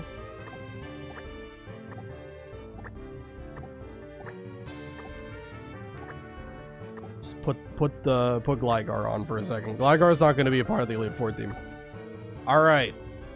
In no particular order of how we're going to do this, okay? First Elite Four member. I don't think anyone should be surprised by it. it's going to be Gyarados. Gyarados has Intimidate, which is really valuable for a lot of fights.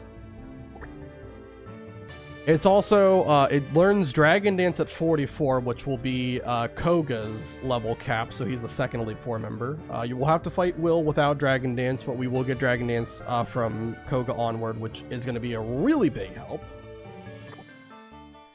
So yeah, Gyarados just makes too much sense. It's a good typing, good ability, good moveset. The total package obviously was going to be on this team. Then we're gonna bring Starmie. Star you, star me. This thing is really strong. It is the only sucky thing is that it doesn't learn a psychic type move unless you teach it via TM, and that doesn't happen until after you get to Kanto. So it still has really good coverage. Thunderbolt, Ice Beam, those are really good moves. It has Recover, so it has a way to heal itself, keep itself upright. So this thing absolutely had to be on the team. It's very good. It's one of the few Pokemon I also have that can counter Will's team, so I needed to have it. As well as Starmie, though, we're going to double down on Psychic types, and we're going to also have Espeon. Espeon, another really powerful special attacking Psychic type Pokemon. I taught Shadow Ball to it as well, so it has an answer for other Psychic types that we're going to be going up against, which we will be having to fight 5 of them in this Elite Four, because obviously Will's entire aesthetic is having Psychic type Pokemon. So Shadow Ball is going to be a really big help, especially with the Choice Specs item. It's really good, but also it's going to have another role later on. We'll reveal that later. Anyway, 4th member of the Elite Four team. Hold on. Let me go back to box 1. 4th member of the Elite Four team is going to be Jumpluff. Whoops, sorry. Jumpluff is fantastic. I've talked about it a lot. I've said that Jumpluff is probably the only real grass type that I think is truly good in the Johto region. That is up for debate, but I truly do believe Jumpluff's combination of speed, moveset, and decent bulk is what kind of gives it the nod here. Leech Seed and Sleep Powder are an incredible combination with Wide Lens. Don't really have to worry as much about accuracy. It is still going to be, you know, a chance that you miss, but it's a lot lower with the Wide Lens item. And a lot of the leads, especially for Bruno and for Karen, Leech Seed is a very easy to set up thing that you can then swap to another Pokemon and kind of use them to set up and sweep on the rest of their team. So Jumpluff made too much sense. It had to be on this team.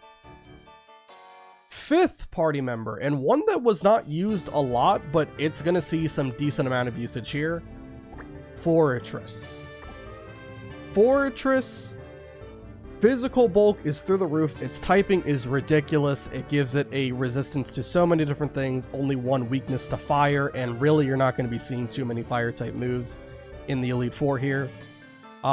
It can just swap in on everything, and it even has spikes, which is a nice hazard move you can set up to do a little bit of chip damage to some of the Pokemon that are going to come in later. So it's a Pokemon that just made a lot of sense. We have a lot of Pokemon here that can take hits on the special side pretty well, but the physical side was something that was rather lacking, and having something that's very reliable to swap into makes a ton of sense. So Forretress is party member number 5. And party member number 6, predictably, the Pokemon we started this run with, and my favorite Pokemon of all time. He had to be on this team. Come on, I wasn't going to do it without him. Feraligatr, who is going to have a role for exactly one fight in this Elite Four. Probably will not see the field against most of the Elite Four, but there is one Elite Four member in particular that Feraligatr is going to see the field, and it's, if everything goes right, going to be able to pull out the ultimate sweep, hopefully. But we'll see. Again, we're playing Pokemon, so you never know with these things. A lot of crazy stuff can happen. So notably, we're not using Quagsire. Quagsire obviously was a massive help to get here. I just didn't really see how it would have too much of a role for the Elite Four team. Crobat was really close, but I just didn't think that it was better than the other options here. You have like Tauros, which I never really truly considered. Heracross, another Pokemon that's really good, but I just felt like we had better options. Yeah, but I think this is going to be our best shot here. Now let me go ahead and do move items, and let me take Persimmberry off of Crobat. We're gonna need these back. Any other item that I should probably take off? This berry juice, you can keep that, that's fine. Wide lens, we already have that on Jump Bluff. All of you have orange berries on. Yeah, alright, we're good. Garbage Green is a ROM hack? Oh, okay. I don't know anything about it. I don't play a ton of Pokemon ROM hacks, to be honest. Intimate Netflix and Chill is also a very strong ability. What? Oh my god. Intimidate. I get it. Star me, nah, more like star you. This joke is just timeless, I guess. Alright. Let me go ahead and rare candy everyone up to 42, and then I gotta reorder everyone's moves, make sure their held items are right, and we can go ahead and take on... I couldn't remember where rare candies were. Alright. There we go. We can take on the Elite Four afterwards. So get everyone to 42 here. And then I'll update the team in the bottom left. I haven't done that yet either.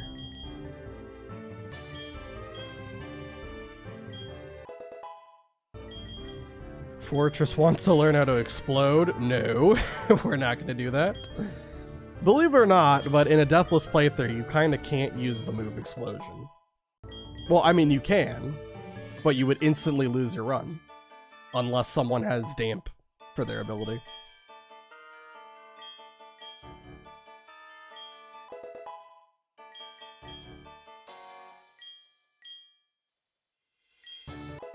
Alright, level 42 for Fortress. Get the rest of everybody. Jump Bluff's 42.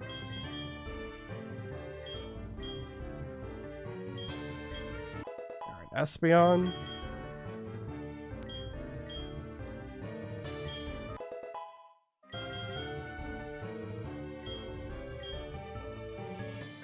Then Starmie.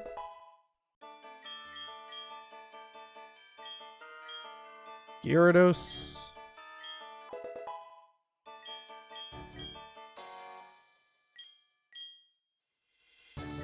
And Feraligatr, cannot forget.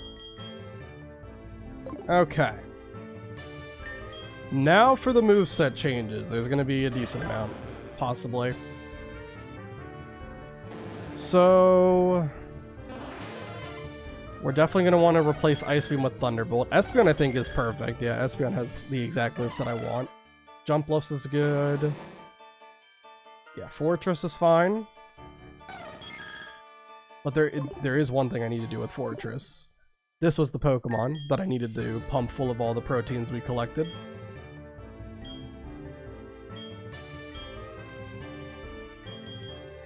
So let me do that.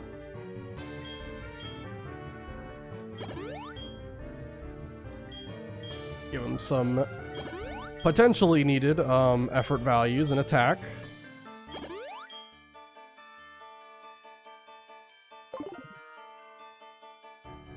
Okay. But yeah, I think Fortress's moveset looks good. I could replace Protect with Rest. Might not be a bad idea, and then I can use like a Chesto Berry as the held item.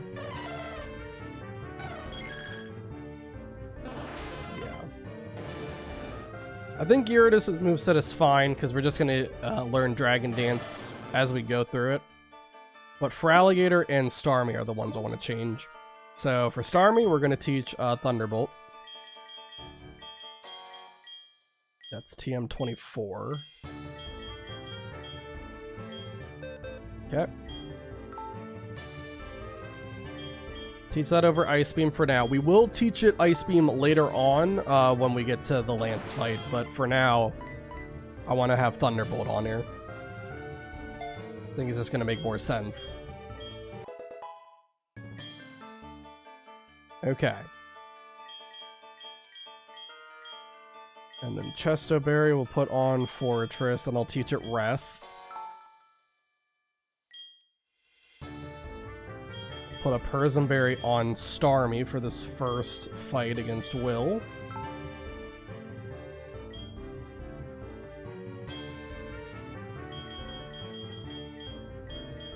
And then I can put Metronome on Gyarados if it doesn't already have that. Yeah, I'm pretty sure Metronome's already on for Alligator, but I'll double check. Yeah, okay, good.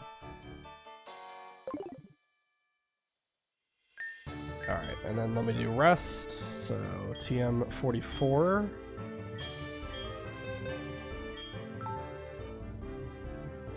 Okay, and we'll teach that to Fortress over Protect.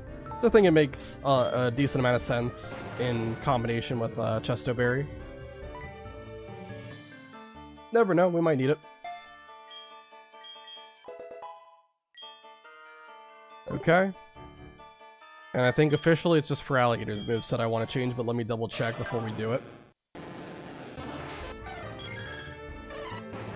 Yep, that looks alright. And let me also check the items too. Yes, good. Okay. So let me talk to the old man here that lets me teleport back. Although now that I think about it, I'm going to need a way to get back here, so I'm going to have Crobat. Oh. Oh, he doesn't even teleport you in this game. Oh, he just feels left out because you can fly. Oh, wow. I didn't know that. I thought he still did it. From Gen 2. Okay. No, alright. Let me go grab Crobat just for a second.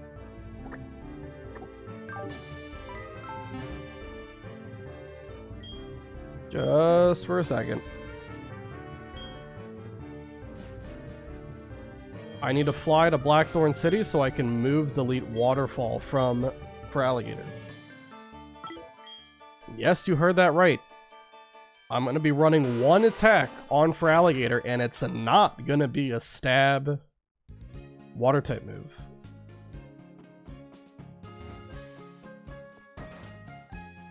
Again, I have one mission for Alligator, and Waterfall is not the move to pull it off.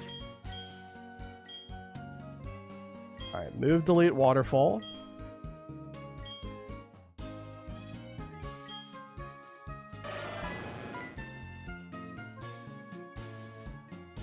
Yep.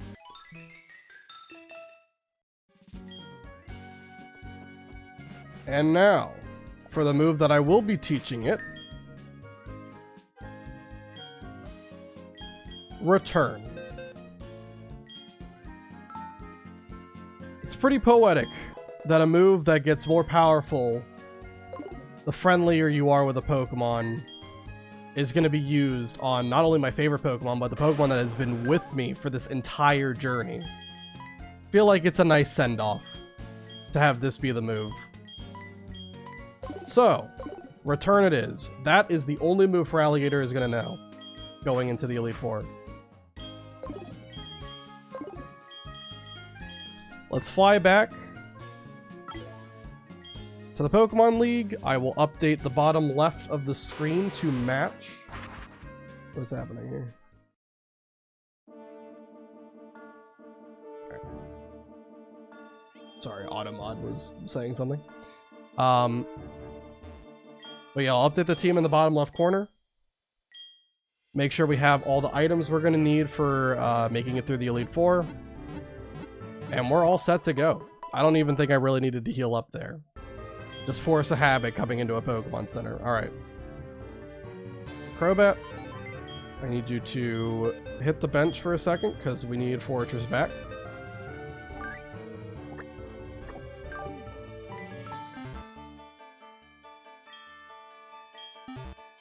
Alright, check the Pokemart. And sell all these revives that they kept giving me. Should be a medicine. Alright. 3 max revives. Regular revive. Okay. Oh, we got another HP up. Let me use that on Starmie, I guess.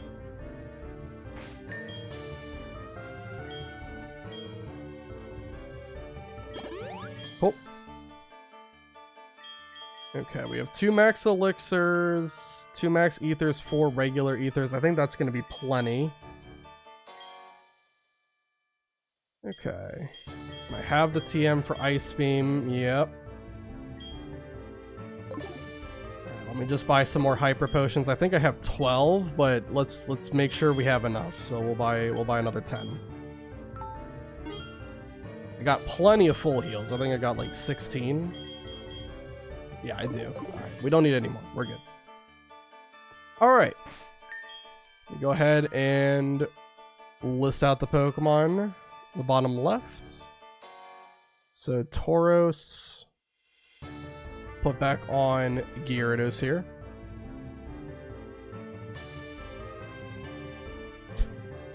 Gyarados is larger than life. I need to resize him.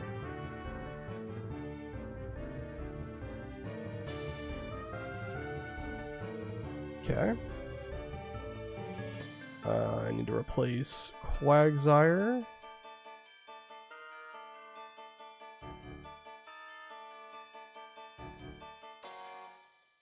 Put Jump Bluff here.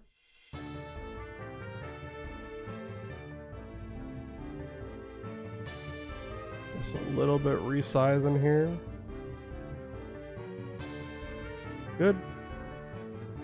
Alright, and then Crobat is going to be replaced with Fortress.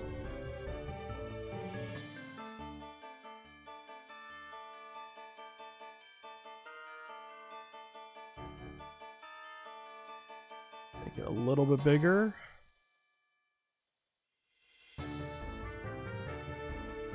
Oh, whoops. Not that big, though. There we go. Alright. Cool. Alright, make sure that is correct. Alligator, Gyarados, Jump Bluff, Starmie, SB. Yep, okay, we got everybody. Alright. We are officially ready to do the Elite Four. So for Will, what we're going to be doing, we have Espeon as the lead here. We have Choice Specs as the item, and we're basically going to be using Shadow Ball every turn. And I believe the only Pokemon that we won't be able to one-shot is that Jinx. So when Jinx comes out, it will live unless we crit. It'll live and probably be put into like full restore range. When that happens, we'll swap to Fortress on the heal, and we'll have Fortress finish off Jinx with Payback, which should hopefully kill. We are slower than Jinx, obviously, so Payback should do a lot of damage and hopefully take it out. And then when Slowbro comes in, Starmie matches up really well against it. Obviously, with Thunderbolt, has a super effective move to hit with. It resists both Water and Psychic, and it has Persian Berry just in case Water Pulse gets a confusion on the turn I switch into it. Recover and Substitute can help with PP stalling if I need to. It does have Amnesia, so it could like spam that move and then become like a really hard to kill tank, but the hope is that Starmie will be fine and just be able to win against it. And as long as it can just like run out of Psychic PP, we still have like, you know, 3 other Pokemon that resist water with Jump Bluff for Alligator and Gyarados in the back somewhere. So the hope is we'll be fine. Also important to note that as we progress through the Elite Four, the level cap will continuously rise, and we will rare key near Pokemon to match the next Elite Four member's ace Pokemon. So right now it's 42 for Will.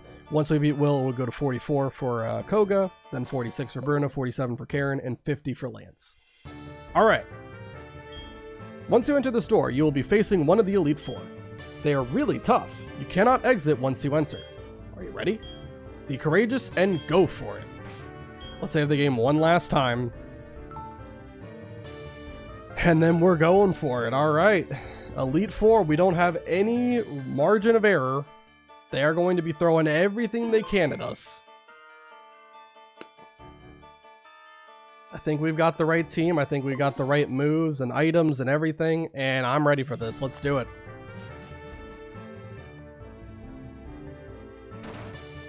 Alright, Will. Welcome to the Pokemon League. Allow me to introduce myself. I am Will. I have trained all around the world, making my Psychic-type Pokemon powerful, and at last I've been accepted into the Elite Four. I can only keep getting better. Losing is not an option. Alright. You are challenged by Elite Four Will. He's going to send out Xatu. Alright. Go ahead and hit it with Shadow. What is happening? There we go. I was trying to click the screen. It wasn't doing anything. Alright. Shadow Ball. That is going to do it for Xatu. This Xatu actually had Me First, and originally I thought Me First was a priority move. It is not. It is not a priority move. It sounds like it should be, but it's not. The other Xatu comes in. This one has Ominous Wind, I believe, which is why he wants to go for it first, but nothing to worry about. We outspeed, we one-shot. Goodbye, Xatu. Executor comes in next. Shadow Ball again. This should also take it out.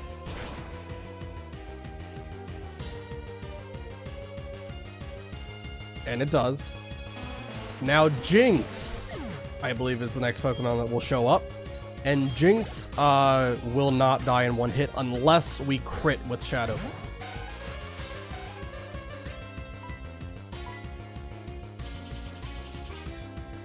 At least I don't think it'll die in one hit unless we crit.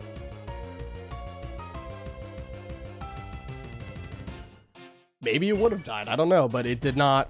And it's now in heal range, so it's going to go for full restore here. I got put to sleep. That's not good, but we've got a plan.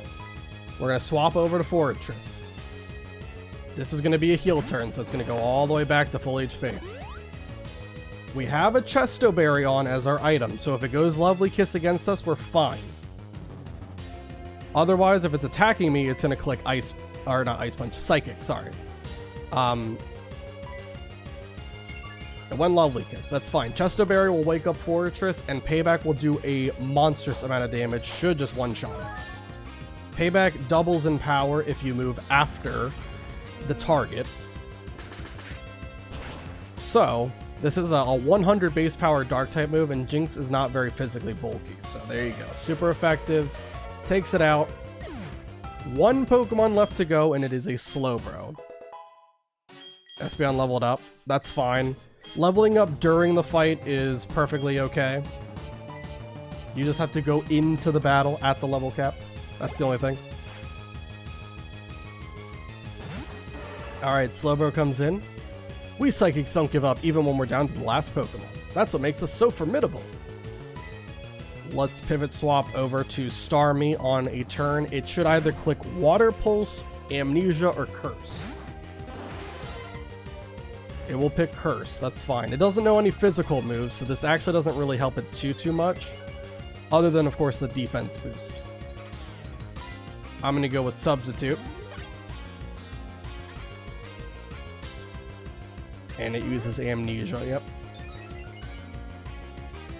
So that is annoying, but it should be okay. Thunderbolt will definitely still do some nice damage, even with that +2 in special defense. Probably like a third. Oh, that might be a crit, and that might kill it in one hit. Perfect. Wow. Starmie just got the crit. There we go.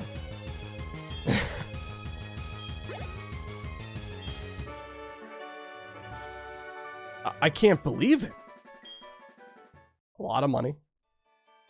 Even though I was defeated, I won't change my course. I will continue battling until I stand above all trainers. Now move on and experience the true ferocity of the Elite Four. Alright, well, with him being down, we can go ahead and heal everybody up back to full HP. And also cure that sleep status. Do we have an awakening on us? Wait, no, I'll just use a full heal. That's fine. Alright, let's use, or give a Chesto Berry back to Fortress. And we'll rare candy everybody up to 44 for the next fight.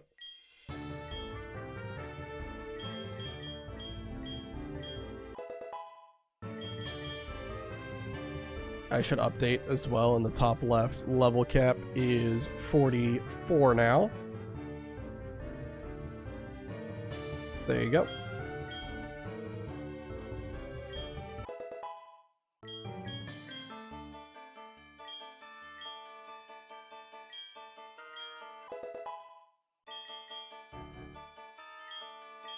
Alright, jump bluff gets to 44. Wants to learn Giga Drain. I think we're fine with Headbutt right now. I honestly don't really plan on using any actual attacking move from Jump Bluff, but really, Jump Bluff is here for Leech Seed and Sleep Powder primarily. That is the two big things that it's got.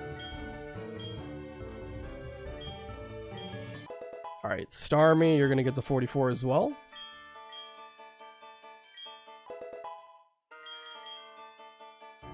Gyarados.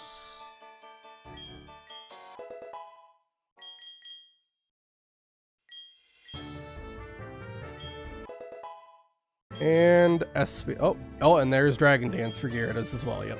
Alright, Gyarados, we're going to teach Dragon Dance over Bites. For sure. Alright, and then just one more rare candy for Espeon. Alright, now everyone is officially level 44. So we're going to keep the leads the same. We're going to have Espeon still be in the lead slot. What should happen, if I'm correct, Espeon killing Ariados from Koga should bait Fortress in as the next Pokemon that Koga prefers. And from there we can go into Gyarados, we can set up on it, and hopefully just sweep through the entire team. But we'll see. Obviously Fortress does know how to blow up, and so you might think that it's risky to do that, but the AI should not go Explosion there. Being at full HP and having like Toxic Spikes and Protect as options, it should always use those moves over Explosion when it's at full HP. So anyway, alright. Fwahaha! I am Koga of the Elite Four. I live in shadows, a ninja. My intricate style will confound and destroy you. Confusion, sleep, poison. Prepare to be the victim of my sinister techniques. Fwahaha!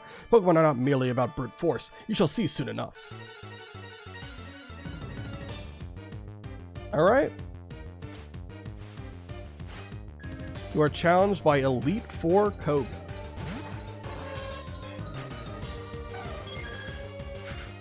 Alright. Espeon, let's go ahead and just take this guy out with one Psybeam.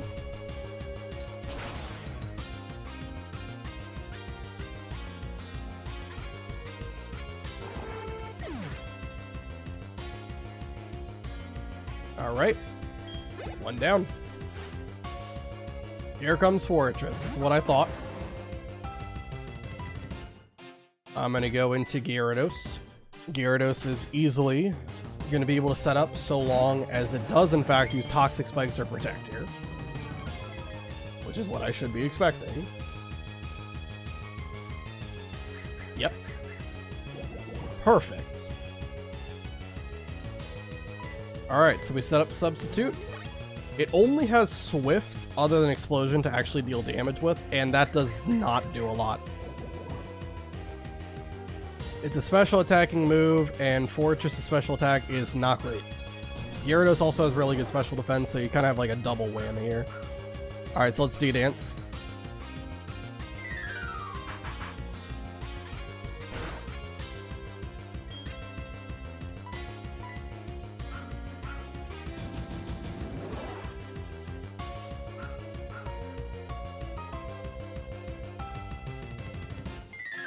I don't think we need to go all the way to +6 or anything. Probably could just go to like +4. That should be plenty to take out all of his Pokemon, but as long as I can Dragon Dance without like risking anything, we'll keep doing it. Alright, he broke through my sub finally, but that's okay. We can just set up another one. We have 3 Dragon Dances up. So I think if we just get one more, that should be plenty. But again, I'll try to go for +6 if I can.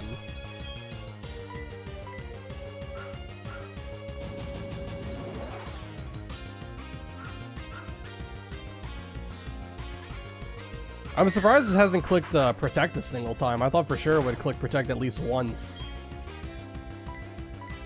Usually the AI... Oh, there we go. I was going to say, usually the AI loves clicking Protect every so often, but no. Okay, that was the first time. It doesn't click it back to back, though, I don't think. Usually. Alright, +6 attack and speed on Gyarados. Fortress, I think can only break sub if it crits here.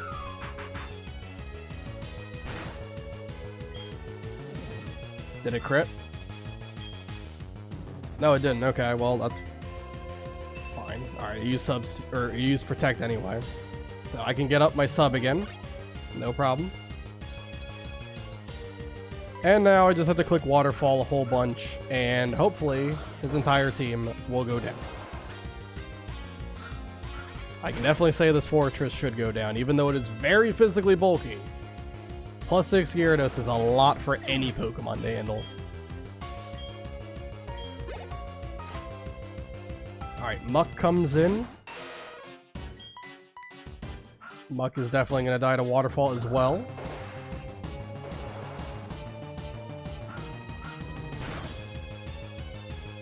Then this Muck also has like Black Sludge as its item too.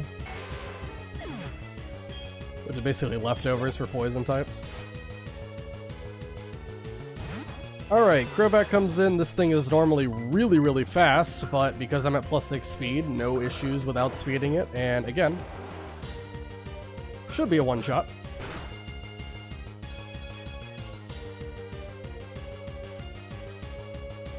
We even crit, so that's certainly something. And the last Pokemon is Venomoth. One Pokemon left? Haha, I've been counting on this one from the very beginning. Well... unfortunately, that one might let you down, because Venomoth is not exactly the pinnacle of bulk. So... there we go. Venomoth is down, and that is Koga defeated. Ah, you have proven your worth. I subjected you to everything I could muster, but my efforts failed. I must hone my skills. Go on to the next room and put your abilities to the test. Okay. Let's go ahead and heal up once again. I need a Hyper Potion because Gyarados had to use sub like 3 times. Alright. Very, very good. Let's have Gyarados be put to the lead slot here for this next upcoming fight, and I'm going to go ahead and rare candy everybody up to 46, which I will update really quick. That is the level cap now. That is Bruno's level cap is 46. Okay. Start with Fortress here. He wants to learn Iron Defense. I mean, it's not a bad move. I just don't think we really need it.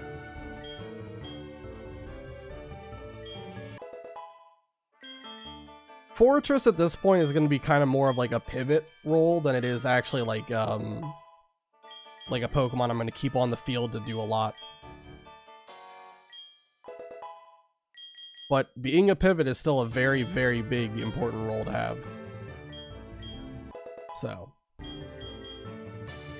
Screech, we're going to say no to learning that. Alright. For Alligator is 46, let's go to Starmie.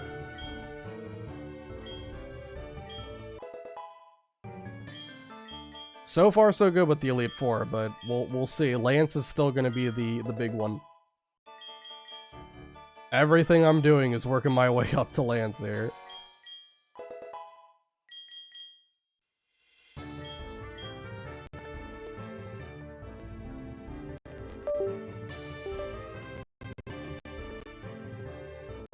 Hold on, my camera froze for a second there. Give me 1 second. Let me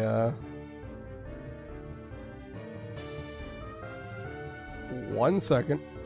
Sorry about that.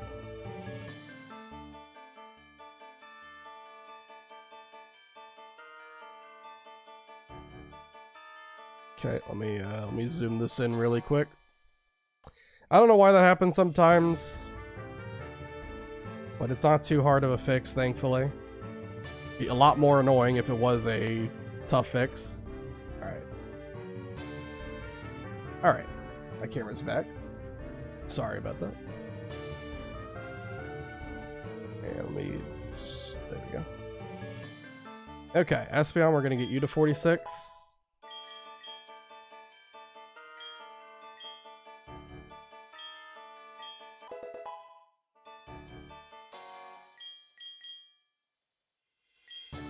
And Gyarados will get you to 46. Alright, for Bruno, this strat should be pretty simple. So, Espeon, we still have that Choice Specs on, and Psybeam is going to be super effective against pretty much all of his Pokemon. Now, I don't think that Espeon is guaranteed to kill Machamp in one hit. So, we're going to have Fortress set up spikes during the fight, so that should weaken Machamp enough that Espeon no longer needs to worry about hitting like a range or something like that. So, that's going to be the plan. We have Gyarados to get Intimidate off, Fortress to set up spikes. It also should bait it to use like Dig or something. And yeah, we'll just be able to kind of pivot between them a couple of times, maybe get Jumpluff on the field for Leech Seed, and then go to Espeon to complete the sweep. Alright, let's do this. I am Bruno of the Elite Four. I always train to the extreme because I believe in our potential. That is how we become strong. Can you withstand our power? I see no fear in you. You look determined. Perfect for battle. Ready, Ethan? You will bow down to our overwhelming power. Hoo-ha! Alright. You are challenged by Elite Four Bruno. Bruno sent out Hitmontop. Get our Intimidate off, and we can go ahead and swap over to Fortress.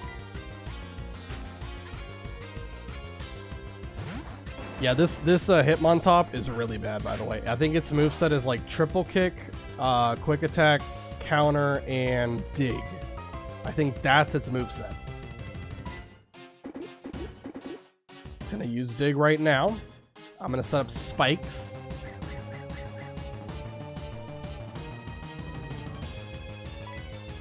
And then we'll just pivot back to Gyarados on the turn where it can't hit, because obviously ground type moves don't hit flying types. Alright, and we're just going to kind of keep this up until we have 3 layers of spikes up.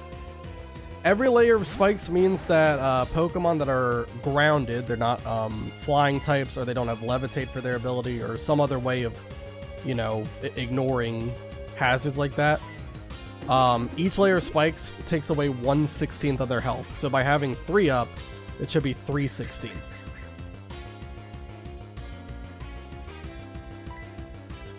Which is honestly probably excessive. I might only have needed like 1 or 2 layers to guarantee the ranges with Espeon, but I just wanted to make sure, and since Hitmontop is like a completely free Pokemon to set up on, why not, you know? Head back to Fortress one more time.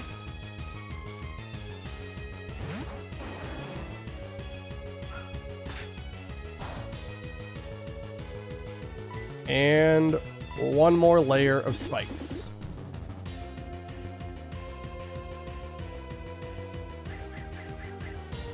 Okay. Now that we have 3 layers of spikes up, we're going to go over to Jumpluff, making its Elite Four debut here. And Jumpluff's going to go ahead and set up Leech Seed for me.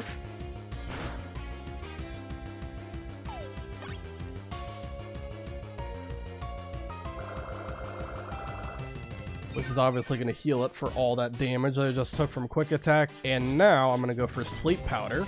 With wide lens, Sleep Powder has an 82.5% chance to hit. But even if we miss, you know, we have plenty of time here. Hitmontop's not going anywhere. We're good.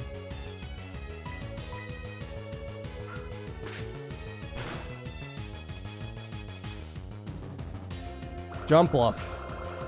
I guess if you're going to miss at any point in time during the Elite Four, this is the time to miss, but we can't be missing like this all the time. Eventually we got to hit Sleep Powders. Come on. There you go, Jump Bluff. Very good. Alright. It's asleep. It just used quick attack, so that means that it's guaranteed to be asleep for the next turn. So this is an easy free switch that we can do. So let's go straight to Espeon, who certainly has the speed and the power needed to hopefully one-shot all the rest of Bruno's Pokemon here.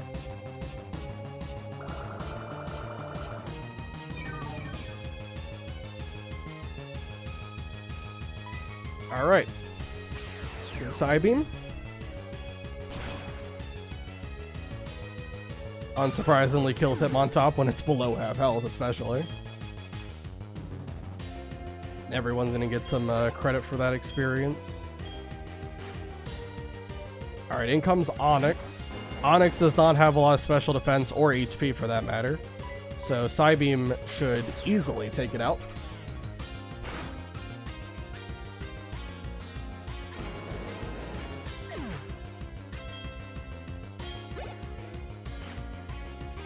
Machamp comes in next. This was the one I was worried about, but now, with that spikes damage, even though it has really good special defense, Machamp should go down to Psybeam here. There we go.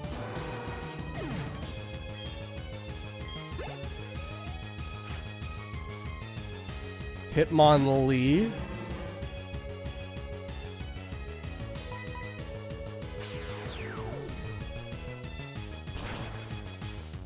Alright. That's gonna go down too. And the last Pokemon is Hitmonchan. I believe this does have a priority move, but I can promise you, even if it crits, it ain't gonna take me out. Fight as hard as you can until you faint. Well, I don't plan on fainting. Psybeam one more time, and that's enough to take out Hitmonchan, and that is Elite Four member number 3, Bruno, done. Why? How could we lose? Having lost, I have no right to say anything. Go face your next challenge. Alright, level cap. Let me go ahead and do that really quick. Level cap is now 47. That is the level of Karen's Houndoom. So let's go ahead and rare candy everybody just one extra level here.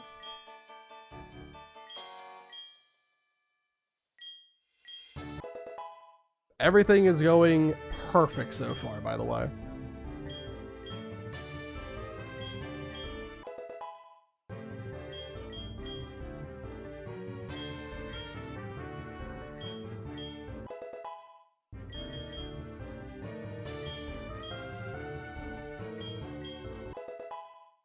Alright, and just Gyarados left to do. Perfect. Wants to learn Hyper Beam. No. As funny as it is, no. It's not going to be great if we do that. Alright, let's just Super Potion up Fortress here. Could just use a regular potion too, but whatever. For this next fight, we're going to actually lead with Jump Bluff. Karen leads with Umbreon, which is a very easy Pokemon to set up on, because obviously Umbreon is not very powerful. It does have an annoying set in which it has like Confuse Ray and Double Team, and that's really obnoxious, but Leech Seed, we definitely outspeed with Jump Bluff, and Leech Seed has a 99% accuracy with the Wide Lens as our item. So the hope is that we get Leech Seed off, we can go to Gyarados, sub up, D-Dance a whole bunch, and just sweep through her entire team. That is the entire plan, and I think it should work. It should work. Alright. Karen, let's do it. I am Karen of the Elite Four. You're Ethan? How amusing. I love Dark-type Pokemon. I'm known for my overpowering tactics. Think you could entertain me? Let's go. Alright, Karen.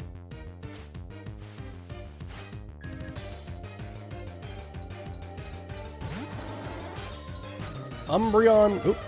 Wait a minute. Hold on. OBS was complaining about dropping frames there for a second, so...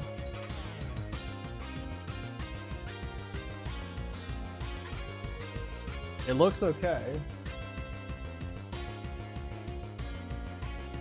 I think it looks fine. It was just complaining there for a second about drop frames, I think, but it looks okay now. Alright, sorry about that. A little bit of lag, but anyway. We're gonna go ahead and Leech Seed the Umbreon here.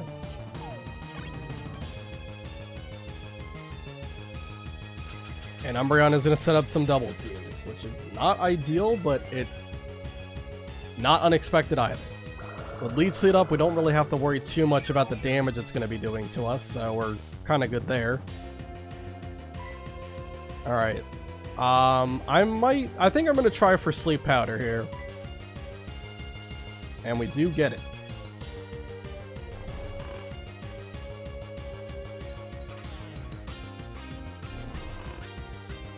Alright. It's asleep. It's Leech Seeded. Jumpluff has done its job. We're going to swap Jumpluff out now, and we're going to go straight to Gyarados.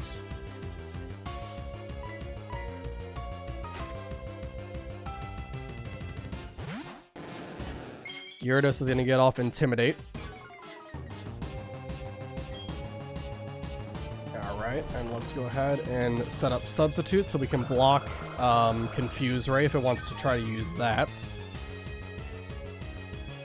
Confuse Ray is not fun to have to play around, so I would rather not do that.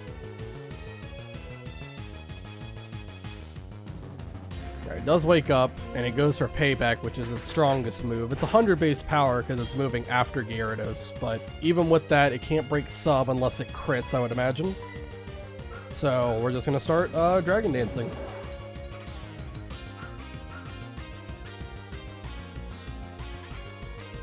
Umbreon's going to use Feint Attack. I don't know if this breaks Sub.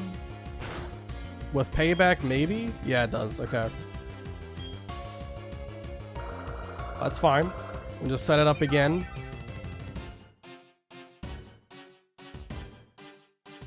We already have most of our health back anyway.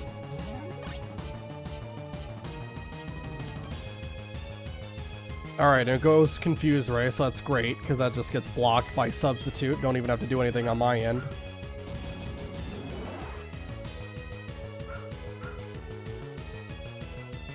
Alright, that's 2 D-Dances, I believe. And that should be a full restore. Yep. From Karen. Makes sense. Perfectly fine with me.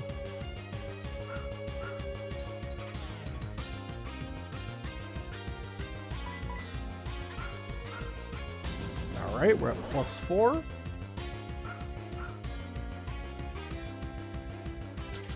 I do know that Karen has a Vileplume, so that's one Pokemon that I probably could kill it with Ice Fang. Well, I definitely could kill it with Ice Fang, but if I go to +6, I think Waterfall can also kill it, so that's kind of why I'm going for +6 here.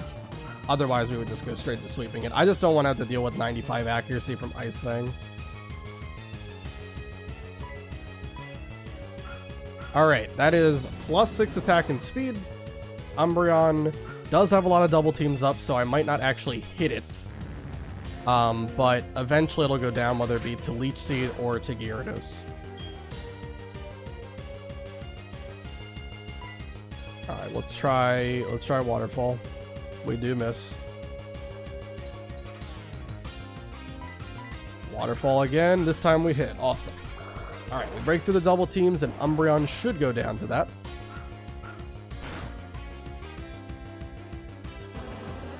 Okay.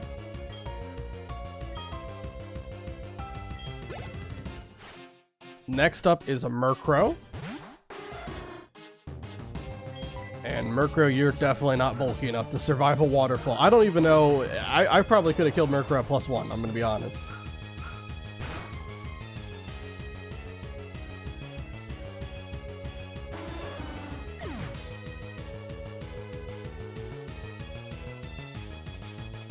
All right. Houndoom right away. Very cool Pokemon, but unfortunately, it's in my way and I've got to take it out. So sorry, Houndoom.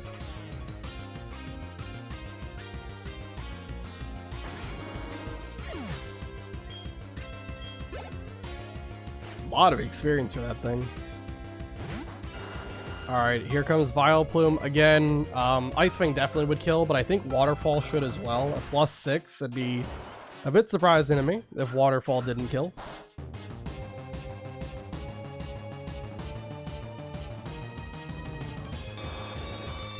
It does in fact, and the last Pokemon I believe is Gengar.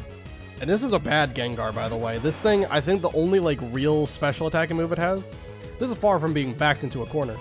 I think the only special move it has is Focus Blast. Which is hilarious, by the way, but yeah, no Shadow Ball or anything like that. Kind of funny. Alright, and Gengar is down, and that is Karen defeated. Well, aren't you good? I like that in a trainer. Strong Pokemon. Weak Pokemon. That is only the selfish perception of people. Truly skilled trainers should try to win with the Pokemon. Oh my god, I cannot read. With the Pokemon they love best. I like your style. You understand what's important. Go on. The champion is waiting. Alright. Let's go ahead. Do we need to heal anybody? Nope. No one needs to be healed up, but what I do need is to use my max elixirs and stuff. Definitely want to use one on Gyarados for sure. Let me check all the PP of all the other Pokemon I've got. Still looking good on Jumpluff. Espeon looks nice. Yeah, I don't really think you gotta worry too much. I think really it was just Gyarados we needed to replenish. Alright. We're finally here. This is the moment. We are about to fight the champion, Lance. We're going to level up everybody to the level cap, which, now that we beat Karen, it is a level 50 for the cap. So, I'm going to rare candy everybody up.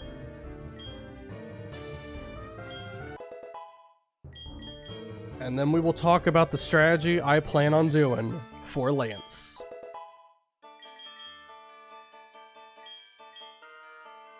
Lance is a very tough champion fight. I know a lot of people, you know, glaze Cynthia for being really difficult, and she is. But Lance is also, you know, give him his flowers. He can be pretty tough.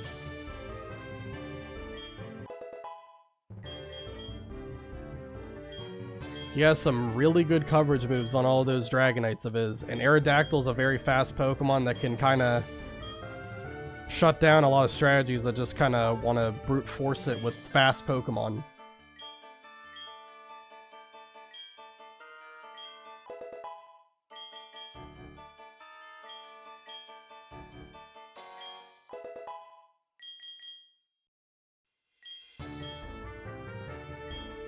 Alright, that's Starmie at level 50. We just got 3 more Pokemon to level up all the way.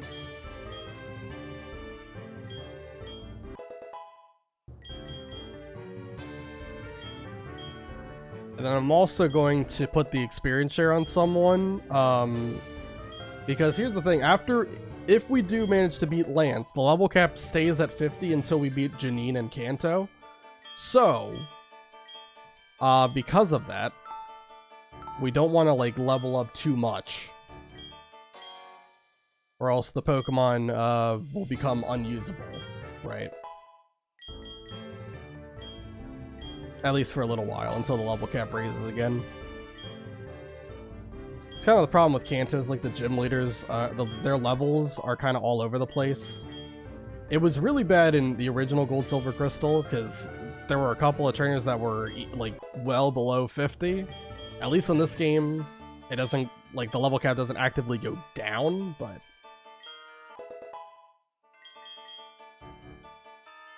it is still weird. Alright, Fortress just needs to get to 50 here. Okay, I'm gonna have to change some items around. I don't need Gyro Ball, let's just not learn that. Alright, I'm gonna have to swap some items around, so I'm gonna take Choice Specs off of Espeon, and I'm gonna give it to Starmie. Starmie is gonna be my insurance policy. Starmie, obviously, we're gonna teach Ice Beam too here in just a little bit. And with Ice Beam, it will have a super effective move for all 3 Dragonites and Aerodactyl. Obviously, it has Surf for Aerodactyl too, and also Surf for Charizard. So, Starmie's the backup plan if anything goes wrong, because with its moveset, it should be fine. I'm gonna teach it Ice Beam in just a second here, though. Gotta give it TM13. There we go.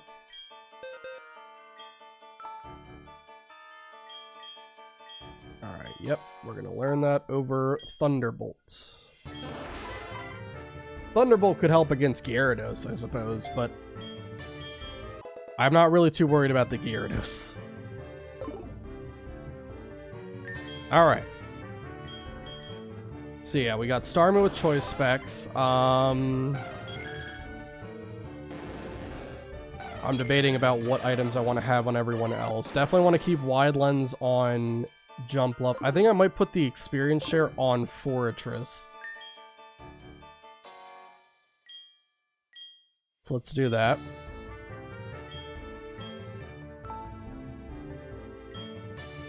Okay.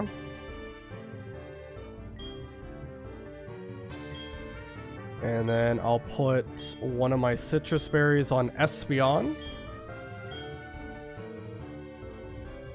And I might also put one on Gyarados as well. Just in case. Just in case. Alright. So the plan is we're going to lead with Gyarados. Gyarados obviously has Intimidate, so going up against Lance's Gyarados, we can lower its attack stat. It does have, it's not like Claire's Gyarados, which was terrible. It had like Dragon Pulse, Twister. It really only had Bite as a physical attacking move. This Gyarados that Lance is going to have has Waterfall, Ice Fang, and Bite. So it has 3 different physical attacks. It also still has Dragon Pulse too. So we're going to have Gyarados lead to get off Intimidate. Then we're going to pivot to Fortress on Dragon Pulse. Should do like pretty much no damage. Even though Fortress doesn't have a lot of special defense, it should take it very well because it's a resistant move. Then we're going to swap back to Gyarados to get another Intimidate off and tank a Waterfall. And basically, we're going to kind of do this until we have 3 Intimidates up. Then, when we're confident it's going to click Dragon Pulse, we're going to swap over to Espeon. And Espeon is actually going to use Sand Attack to lower the accuracy of Gyarados. Now, this isn't necessary, but this will just give me a little extra, extra little bit of security for this. We'll have Sub up at all times, and then we'll just kind of spam Sand Attack as much as we can. See how many times we can get it off. Then, when we know for a fact it's not going to click Ice Fang specifically, I'm going to swap in to Jumpluff. Ice Fang, even at -3, is still going to break Jumpluff Sub, but we're going to use Sub and hope that we get one of those lucky breaks with the accuracy being lower so that we can set up Leech Seed. If we get unlucky, it's not that big of a deal. We should still be able to pull it off, but this would just help a little bit more, make it a lot more safe to do this.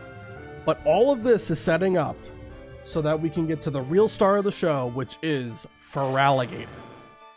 Feraligatr, once it's on the field, the goal is to set up a substitute, agility 1 time so we outspeed all of Lance's Pokemon, Swords Dance to +6 attack, and then spam return with the metronome item at our disposal, every time we use return in sequence, it will get 10% stronger each attempt, right? So, even though Aerodactyl is one of his Pokemon, it's a rock type, it resists return. By the time it comes in, it's probably just gonna die to return. And even if it doesn't, it should force a heal, and then return becomes more powerful, and we just get more and more damage on top of it. Metronome does cap out at 100%, but I'll tell you right now, we're not going to need 100% more damage from Metronome to be able to take out all this Pokemon. So, all in all, if everything goes right, we should be on our way to Kanto. But it all comes down to this, so let's give it everything we've got. I've been waiting for you. Ethan, I knew that you, with your skills, would eventually reach me here. There's no need for words now. We will battle to determine who is the stronger of the two of us. As the most powerful trainer and as the Pokemon League champion, I, Lance the Dragon Master, accept your challenge. Yeah, this man ain't no Dragon Master. He's the flying type master. All 6 of his Pokemon are flying types. Alright, you are challenged by Champion Lance. Alright, here we go. I am so locked in right now.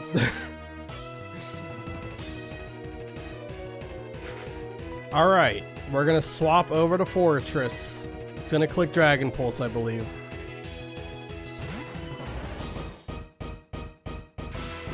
And Fortress is going to take that very well.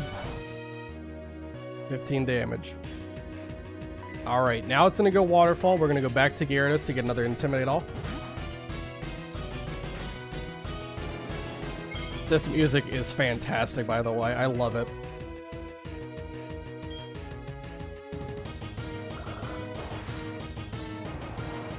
Okay, goes Waterfall. 15 damage. No problem. Go back to Fortress on Dragon Pulse again.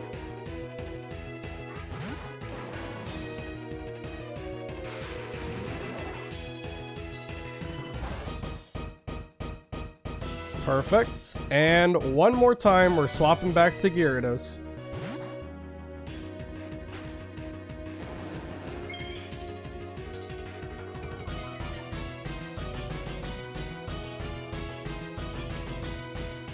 Alright, and now it's gonna click Dragon Pulse so we can swap in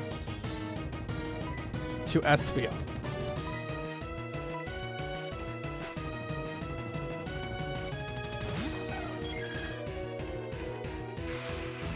Perfect. So we'll do some decent damage. But it won't be enough to break Sub, which is the big thing. So we're going to go ahead and use Sub. Whether it uses Waterfall or Dragon Pulse, it should not be able to break it. Unless it crits.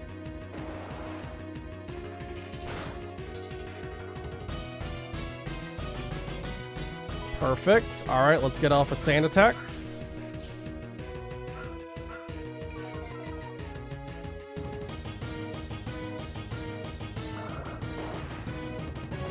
That will break Sub right there, but we can just set up another one. We have Citrus Berry on Espeon as well, so we will recover 1/4 of our HP after we use another substitute.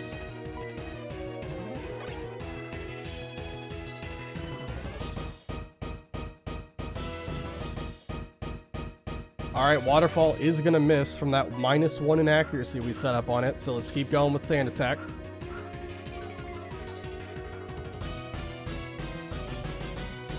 This time it hits.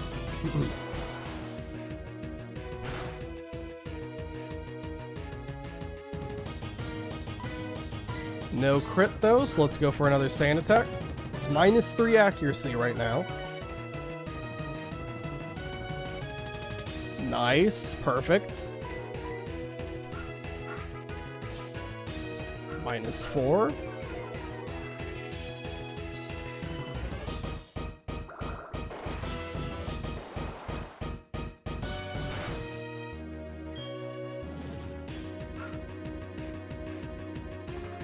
Alright. Set up another substitute.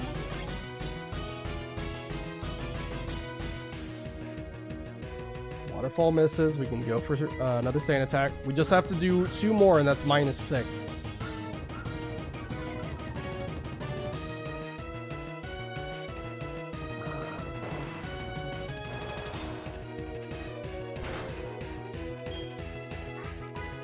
Alright, and that's all I need. Now, we can swap over. I'll probably swap to Starmie first. That should bait Dragon Pulse. Hold on. Okay. Yeah, I'm gonna go to Starmie first. That should bait Dragon Pulse to get used here.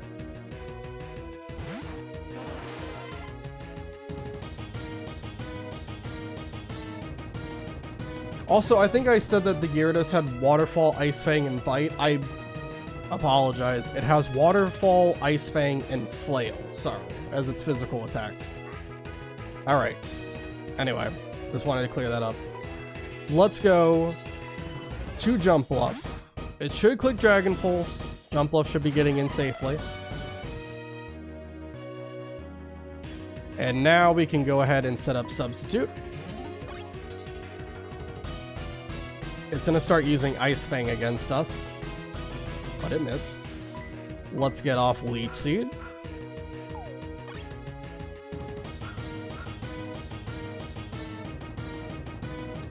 Alright, missed again, and now we can go for Sleep Powder.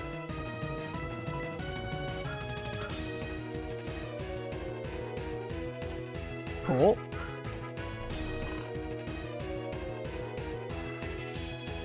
Alright, now it is going for Ice Fang, and I don't want to risk getting frozen, so what we're going to do... I'm going to swap back to Starmie to bait another Dragon Pulse.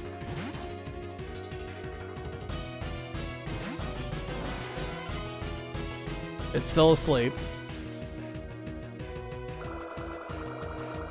But I want to get Feraligatr in when it goes Dragon Pulse, so that it doesn't try to, like, freeze me with Ice Fang. That would be really disastrous if that happened.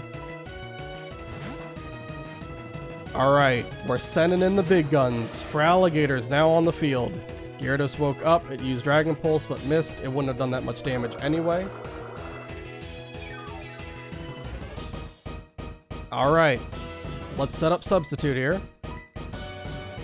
It is actually faster than me. That was something I wasn't expecting, but it's alright. Not like it was going to click Ice Fang against me. It was always going to click Dragon Pulse. Alright, we'll go Agility.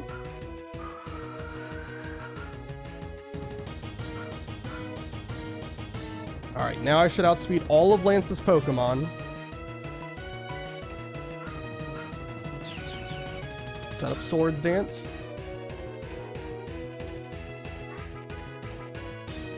Using Flail. Makes sense because it's low on health, but here comes full restore.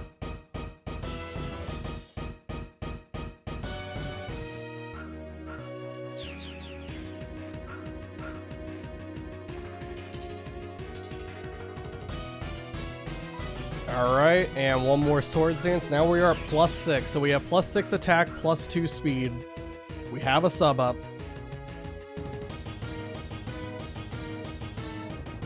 Feraligatr, buddy.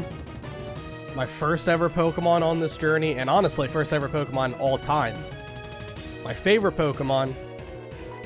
And now, here you are. 1v6 them. That's Gyarados going down to return.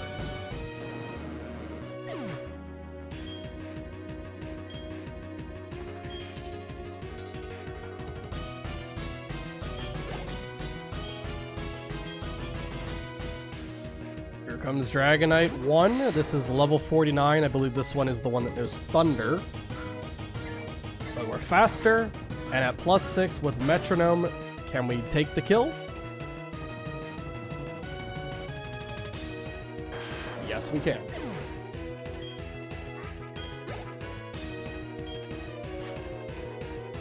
Dragonite 2 is level 50. No, this is another level 49. All right. I don't remember what move this one knows. But either way, we saw it take out the other 49, so I'm pretty confident Return can take out this one as well.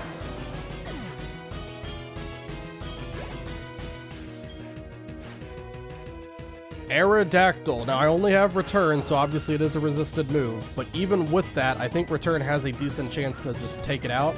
But if it doesn't, we have Sub Up. It would force the full restore, and because we have Metronome as the item, it gets stronger every time. But it was good enough to take out Aerodactyl.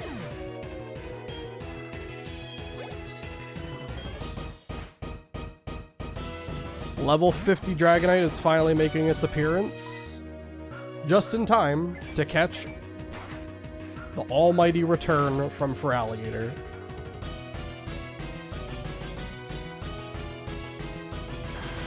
Another one down, and here it is. Last Pokemon. Starter versus starter. Charizard versus Feraligatr. Alright, I thought this would never happen. Feraligatr.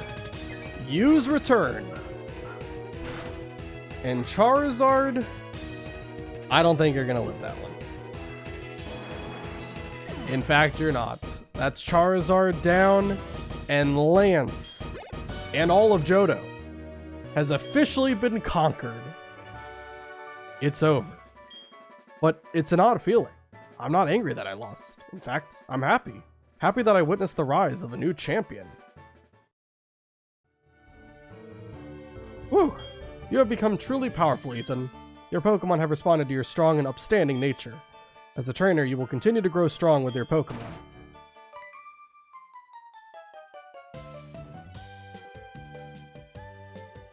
Oh no, it's all over! Professor Oak, if you weren't so slow. Ah, Ethan, it's been a long while. You certainly look more impressive. Your conquest of the League is just fantastic. Your dedication, trust, and love for your Pokemon made this happen. Your Pokemon were outstanding, too. Because they believed in you as a trainer, they persevered. Congratulations, Ethan. Let's interview the brand new champion. This is getting to be a bit too noisy. Ethan, could you come with me? Oh wait, we haven't done the interview!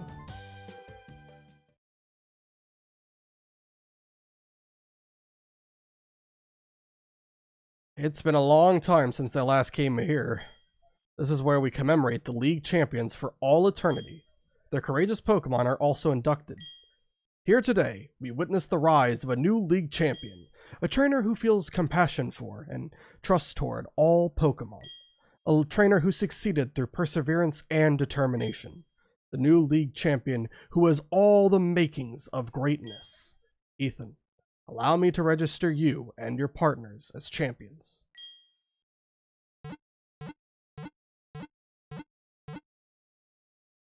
That is the entire Johto region done without losing a single Pokemon with hardcore Nuzlocke rules.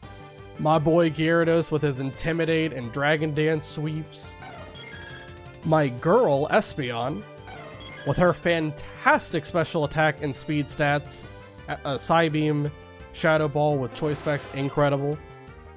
Starmie, the incredible coverage Pokemon with Ice Beam, Thunderbolt, Surf, Recover, everything. My boy, the starter, Feraligatr, greatest Pokemon of all time, and #1 hater of Lance. Jumpluff, my third favorite Pokemon of all time, that has so much utility in the Johto region. It's one of the few grass types that actually can find success. And Fortress, incredible physical wall, great typing, and had some surprisingly good moves to help out with some of the shortcomings of our other team members. There we go. League champion. Alright, save the game. We'll watch the credits here. Obviously, the run's not over. We're still going to go to Kanto. We're going to do the 8 gym badges for Kanto, and we're going to do Red. That will be the true final boss. When we beat Red, then we can say that we have beaten the hardcore Nuzlocke completely deathless. But we are well on our way. Kanto is kind of going to be more boss rush. There's not really as much interference with just random like plot events that happen. There's like the whole radio tower, like finding the generator part that went missing from Team Rocket. There's that, but really not much else. So we're kind of going to just be able to go from gym to gym, fight them in the order of obviously like level cap. So level cap is still 50. It is still 50. Until we beat Janine, then it will go up to, I believe, 53 for Lieutenant Surge. And then it'll just kind of keep going up a little bit every time. But yeah, we're gonna be hopefully good going into the Kanto region. I think a lot of the gyms in Kanto aren't too bad.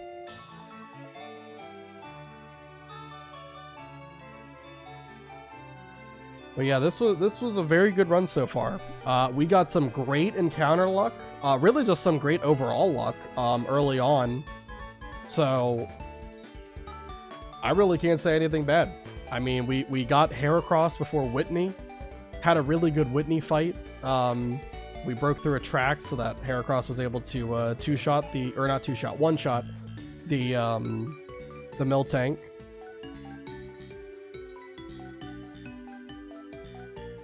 I think we played overall really smart. I'm not really sure if we were ever in a situation where it had like any damage instance I took been like a critical hit.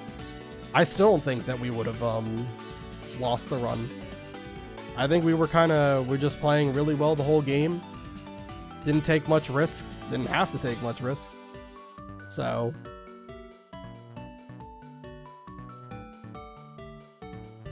I'm definitely overall pleased with it.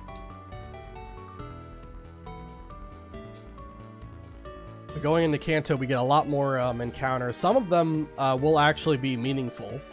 There's going to be some encounters that are actually going to get used for upcoming gym fights. So I'm excited for that.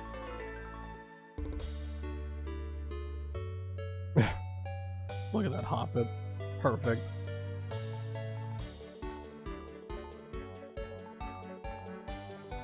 I love the credits for both Gen 2 and also the remake.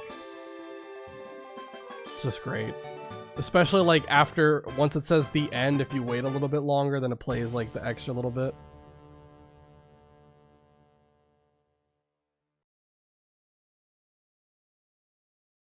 Does it not do it in Gen 4? Maybe it doesn't. Oh, there we go. Yeah. The little like music box kind of version of it. So good. All right. Well, that was a lot. I had to prepare a ton for all those different fights for the Elite Four and Champion. I know we haven't been going too long, but I don't think I want to go too much longer. I think I want to refresh myself for when we stream again on Thursday and we can actually go for all the Kanto region. I think the only thing I'm going to do before signing off, first talk to my mom here. Hi Ethan, Professor Elm told me that he has something to give you. Okay, let's go talk to him really quick.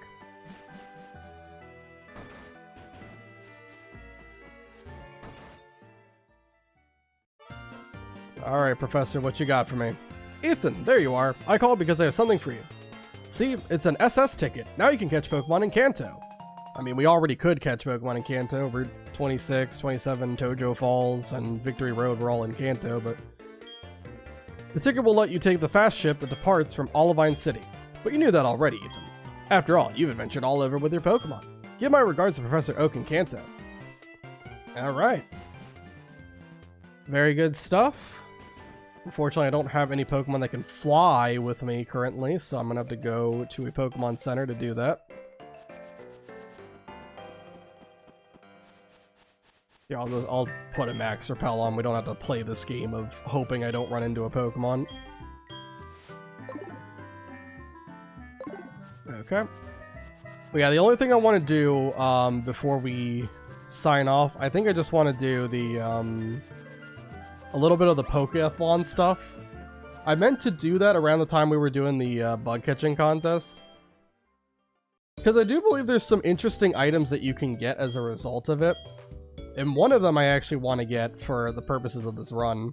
I might, just for the sake of time, because the Pokeathon doesn't cost anything to enter, and like you're always guaranteed to get some amount of points every time. I might just do it one time just to experience it, because it's been a while. But then after that, I might just give myself whatever points I need in order to buy whatever's in the shop.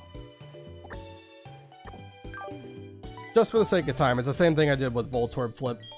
Voltorb Flip is fun, but it really is just a complete time sink. You're just sitting there for however long until you have enough coins to do whatever you need to do. Anyway, let's fly over to, I guess Akratik would be the closest one to the Pokeathon, right? Maybe? I don't know. Maybe Goldenrod's a little bit closer. I'm not sure, but either way. Not too far from Akratik.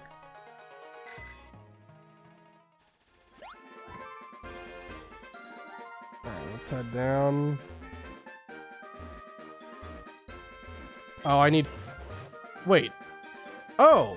Sudowoodo respawns because we... Oh, I see. So Sudowoodo comes back after you beat the Elite Four. Alright, didn't know that. I know a couple of Pokemon do. I know like Ho-Oh would. We defeated Ho-Oh.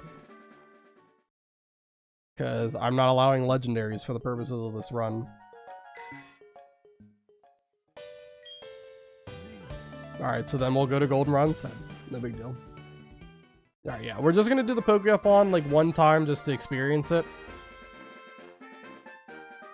And then next time we come back on Thursday, I will just probably put in all the points I would need for the Pokeathlon, and yeah, we'll continue on to Kanto. Wahaha! I feel it. The twinkle in your eyes, the twinkle of friendship. You're ready to participate in the Pokeathlon, bud. Most of all, your mutual trust and teamwork with Pokemon makes me believe anything is possible. Alright, follow me, bud.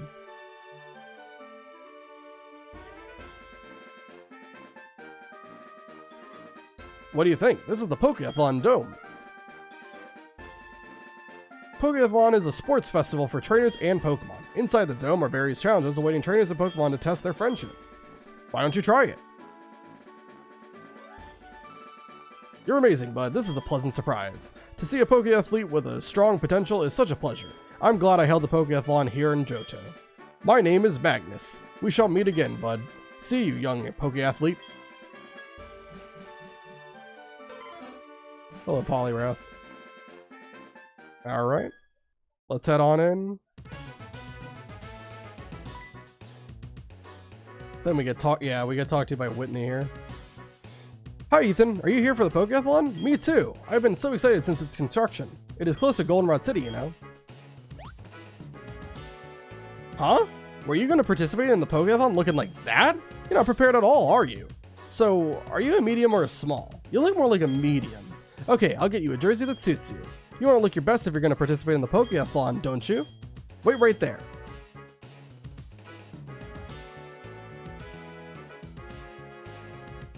This is just right for you.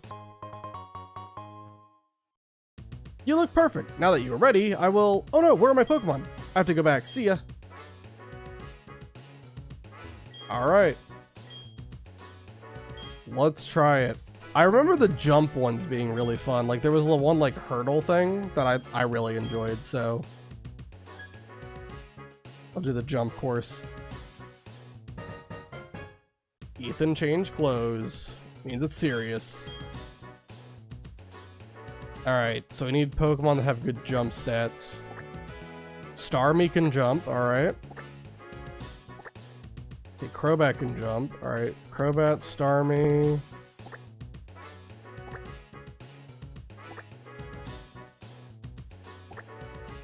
I mean, Jumpluff has jump in the name, though. We gotta take Jumpluff. Come on. Alright. Today's event, the jump course. Who will shine brightest today? Let's meet the competitors. Push, push, push, push it aside. Dash, Blink, and Charmin. Flying is like breathing to me. That's only natural if you ask me. Hoot Hoot, Golbat, and Skiploom. We're not done yet. We're just beginning. We'll show you just how far we can jump. Magby, Smoochum, and Elekid. I can fly with these Pokemon so far. Over the rainbow. Ladybus, Spinarak, and Paris. Alright, we're ready. Aim for the top. Let's Pokeathlon. Okay. Which one are we doing first? Lamp Jump. Quickly pull the Pokemon down to jump. Jump and aim for the lit lamps. Alright. Okay.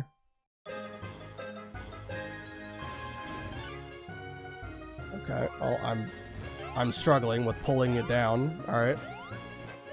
There we go. Alright, and now alright, it only reacts when it wants to, I guess. Oh, there we go. There you go. Starmie, huge. Why are we not reacting to me pulling this down? There we go. Oops. Oops. Sorry about that. Come on. You can jump higher than that. I swear to you, I am dragging this down as much as I can, and it's just not doing anything. Come on.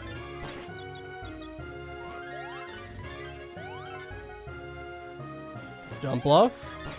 I need to jump higher than that. I think Crobat's getting some good points. There we go. Alright, Starmie. Jump Bluff. Got a last second push. Alright, 332. Is that good? New record means nothing if I've never participated in this before. Oh wow, I did not win.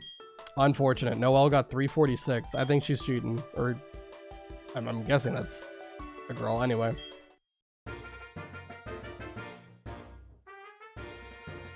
Alright, catch the flying discs. Alright. Oh god. Oh lord. Hold on, let me jump with that. There we go. I'm trying to spread them out. There we go.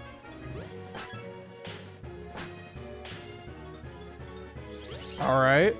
Someone fell off. I don't know who fell off.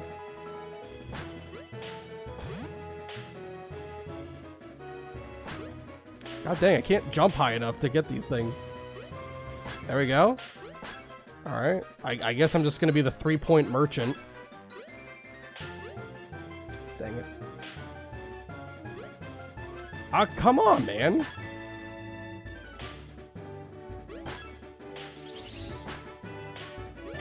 God, that was fast as heck. Okay.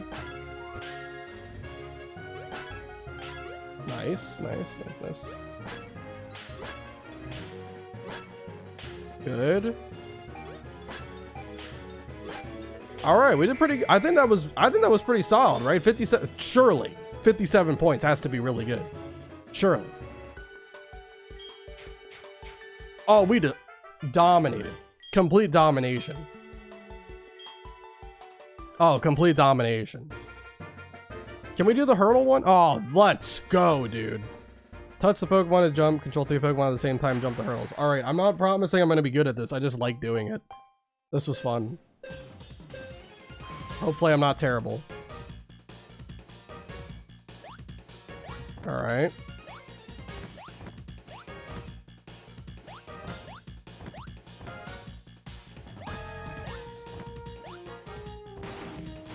Dang it. God dang it. Not going great.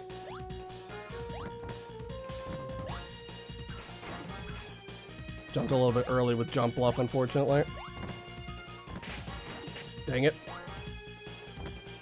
Okay, we didn't do too bad, though. 2nd, 4th, and 5th. That's pretty good, right?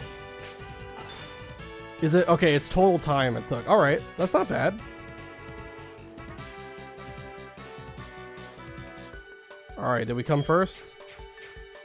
Oh, let's go. Easy. Easy first.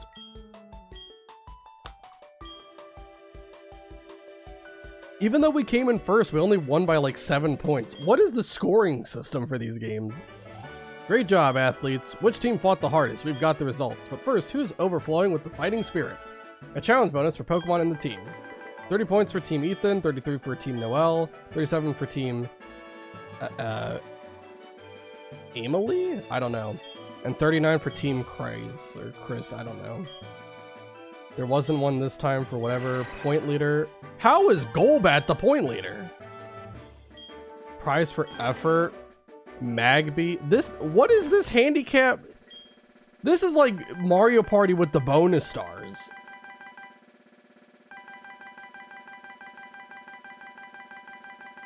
Oh, let's go. Event 2, absolutely, we clapped. Event 2 made it no contest. You can give them all the bonus stars. It doesn't matter. This is the greatest team ever. Crobat, Starmie, Jumpluff, the best team. All right.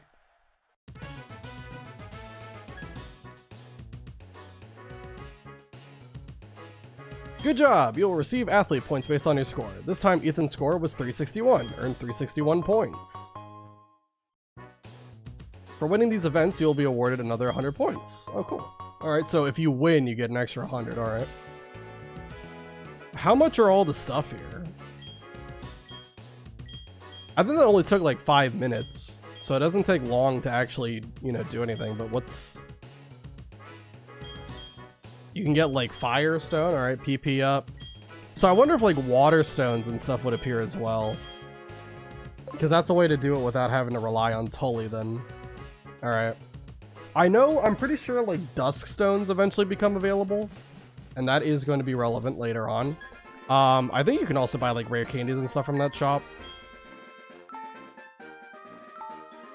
So yeah, that's pretty cool. Alright, I'm going to fly over to Olivine City because that's where we're going to pick up next time. But I think this is going to be a good place to stop. I was planning on just doing the Elite Four and then stopping for today because it's a lot of brain power to prepare for the Elite Four, and I want to make sure I'm refreshed when we actually go to Kanto. I don't want to like immediately lose the run going to Kanto. I'm gonna put Golbat in the box really quick. We might change up the team completely because the level cap's 50, and we don't want to have too many Pokemon that are like right at the cap on our team right here. So Quagsire, I'm gonna probably bring back.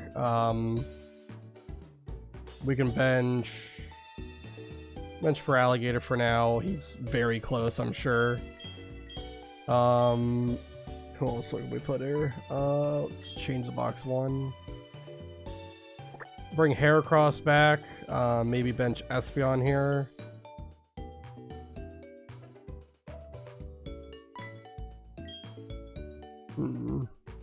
Could have Tauros. Tauros is always a nice Pokemon to have. Maybe take off Jumpluff.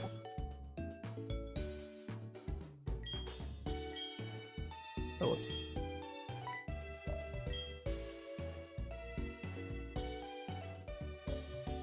Yeah. How close is Gyarados to leveling up? Okay, not even. So yeah, we can use Gyarados perfectly fine. So same with Starmie. All right, that's good. Yeah, I think we'll just roll with these guys. I'll have Tauros be in the lead slot for a little while. I think that makes sense. All right, and I'll level them up a little bit too. And I'll update the team in the bottom left. All right, rare candy. Let's get Crobat to. I guess we'll do. Let's get them all to like 40. Let's do 47. I think that'll be fine.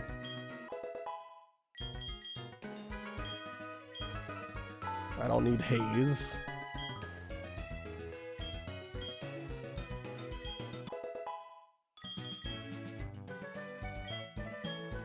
I think for the most part, I'm going to try my best to avoid a lot of the trainers because I don't want to... I definitely don't want to risk fighting too many people and having to worry about potentially over-leveling. So I think this level 47 should be plenty that I'll have enough of a cushion to rely on.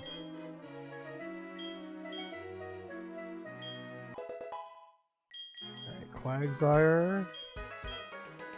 You're level 47 now, alright.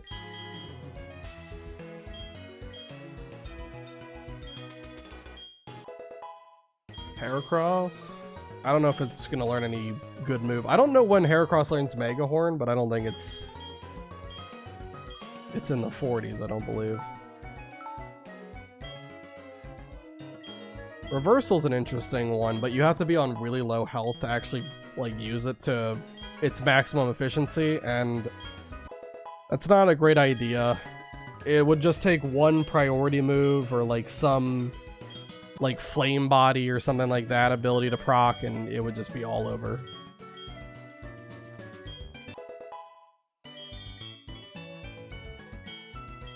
Alright, Taurus as well, we'll get to 47. Swagger, we're not gonna learn, for sure not.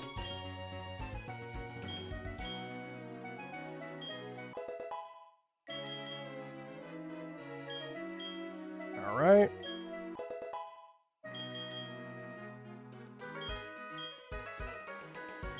I don't know if Taurus is gonna learn anything else. Certainly nothing like really good or anything like that.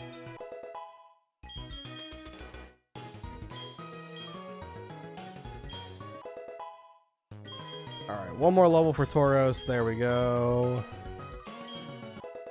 Cool. Alright. I'll update the team really quick.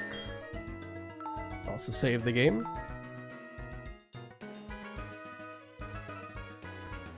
Alright, so we got Tauros.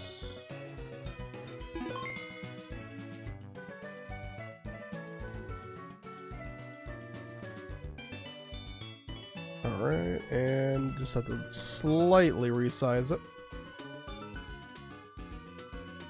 Cool. Alright, and then jump left we took off.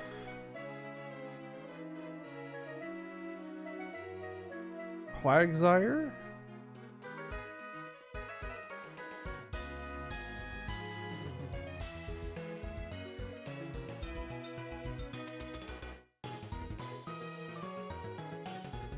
Okay.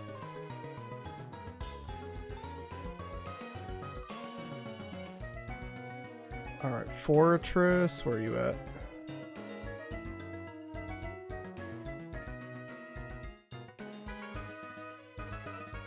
Who else do we have here? Heracross and Crobat. Alright. Heracross.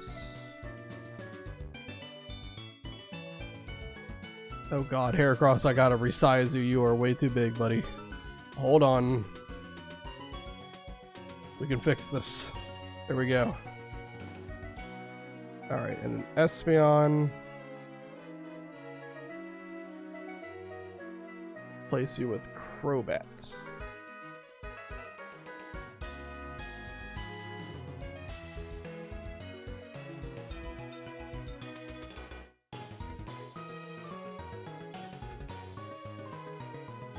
Alright, cool. Alright, we'll be all ready for next stream, so we are officially Pokemon League champions, but we're not Nuzlocke champions. We still got a ways to go before we can crown ourselves for that. Regardless though, did a great job. This run has been going fantastic so far. I really don't think I could play any better. I have gotten some great luck, and the times where I've had to, you know, show at least some level of skill, I think I've been mostly competent, so that's great. Run's going well. Can't wait for Kanto. Very excited to see if we can just go the distance here. It's been a great time. HeartGold, Soul Silver, one of my favorite games to go back to and play. I just love the Johto region in general. I think we're going to be fine, though. All of our Pokemon, they seem to be locked in and ready for anything. But anyway, thank you guys so much for watching, whether you're watching on YouTube, on Twitch, or you're watching the VOD. Thank you to Dr. Dino, Froggy, Brett for all being here. You guys are awesome, fun to talk to, make for a lively chat. And next time you see me on Thursday, we'll be going to Kanto and taking on a lot of the gyms, see how far we can get, and work our way closer to the showdown with Red on Mount Silver. But I will see you all next time.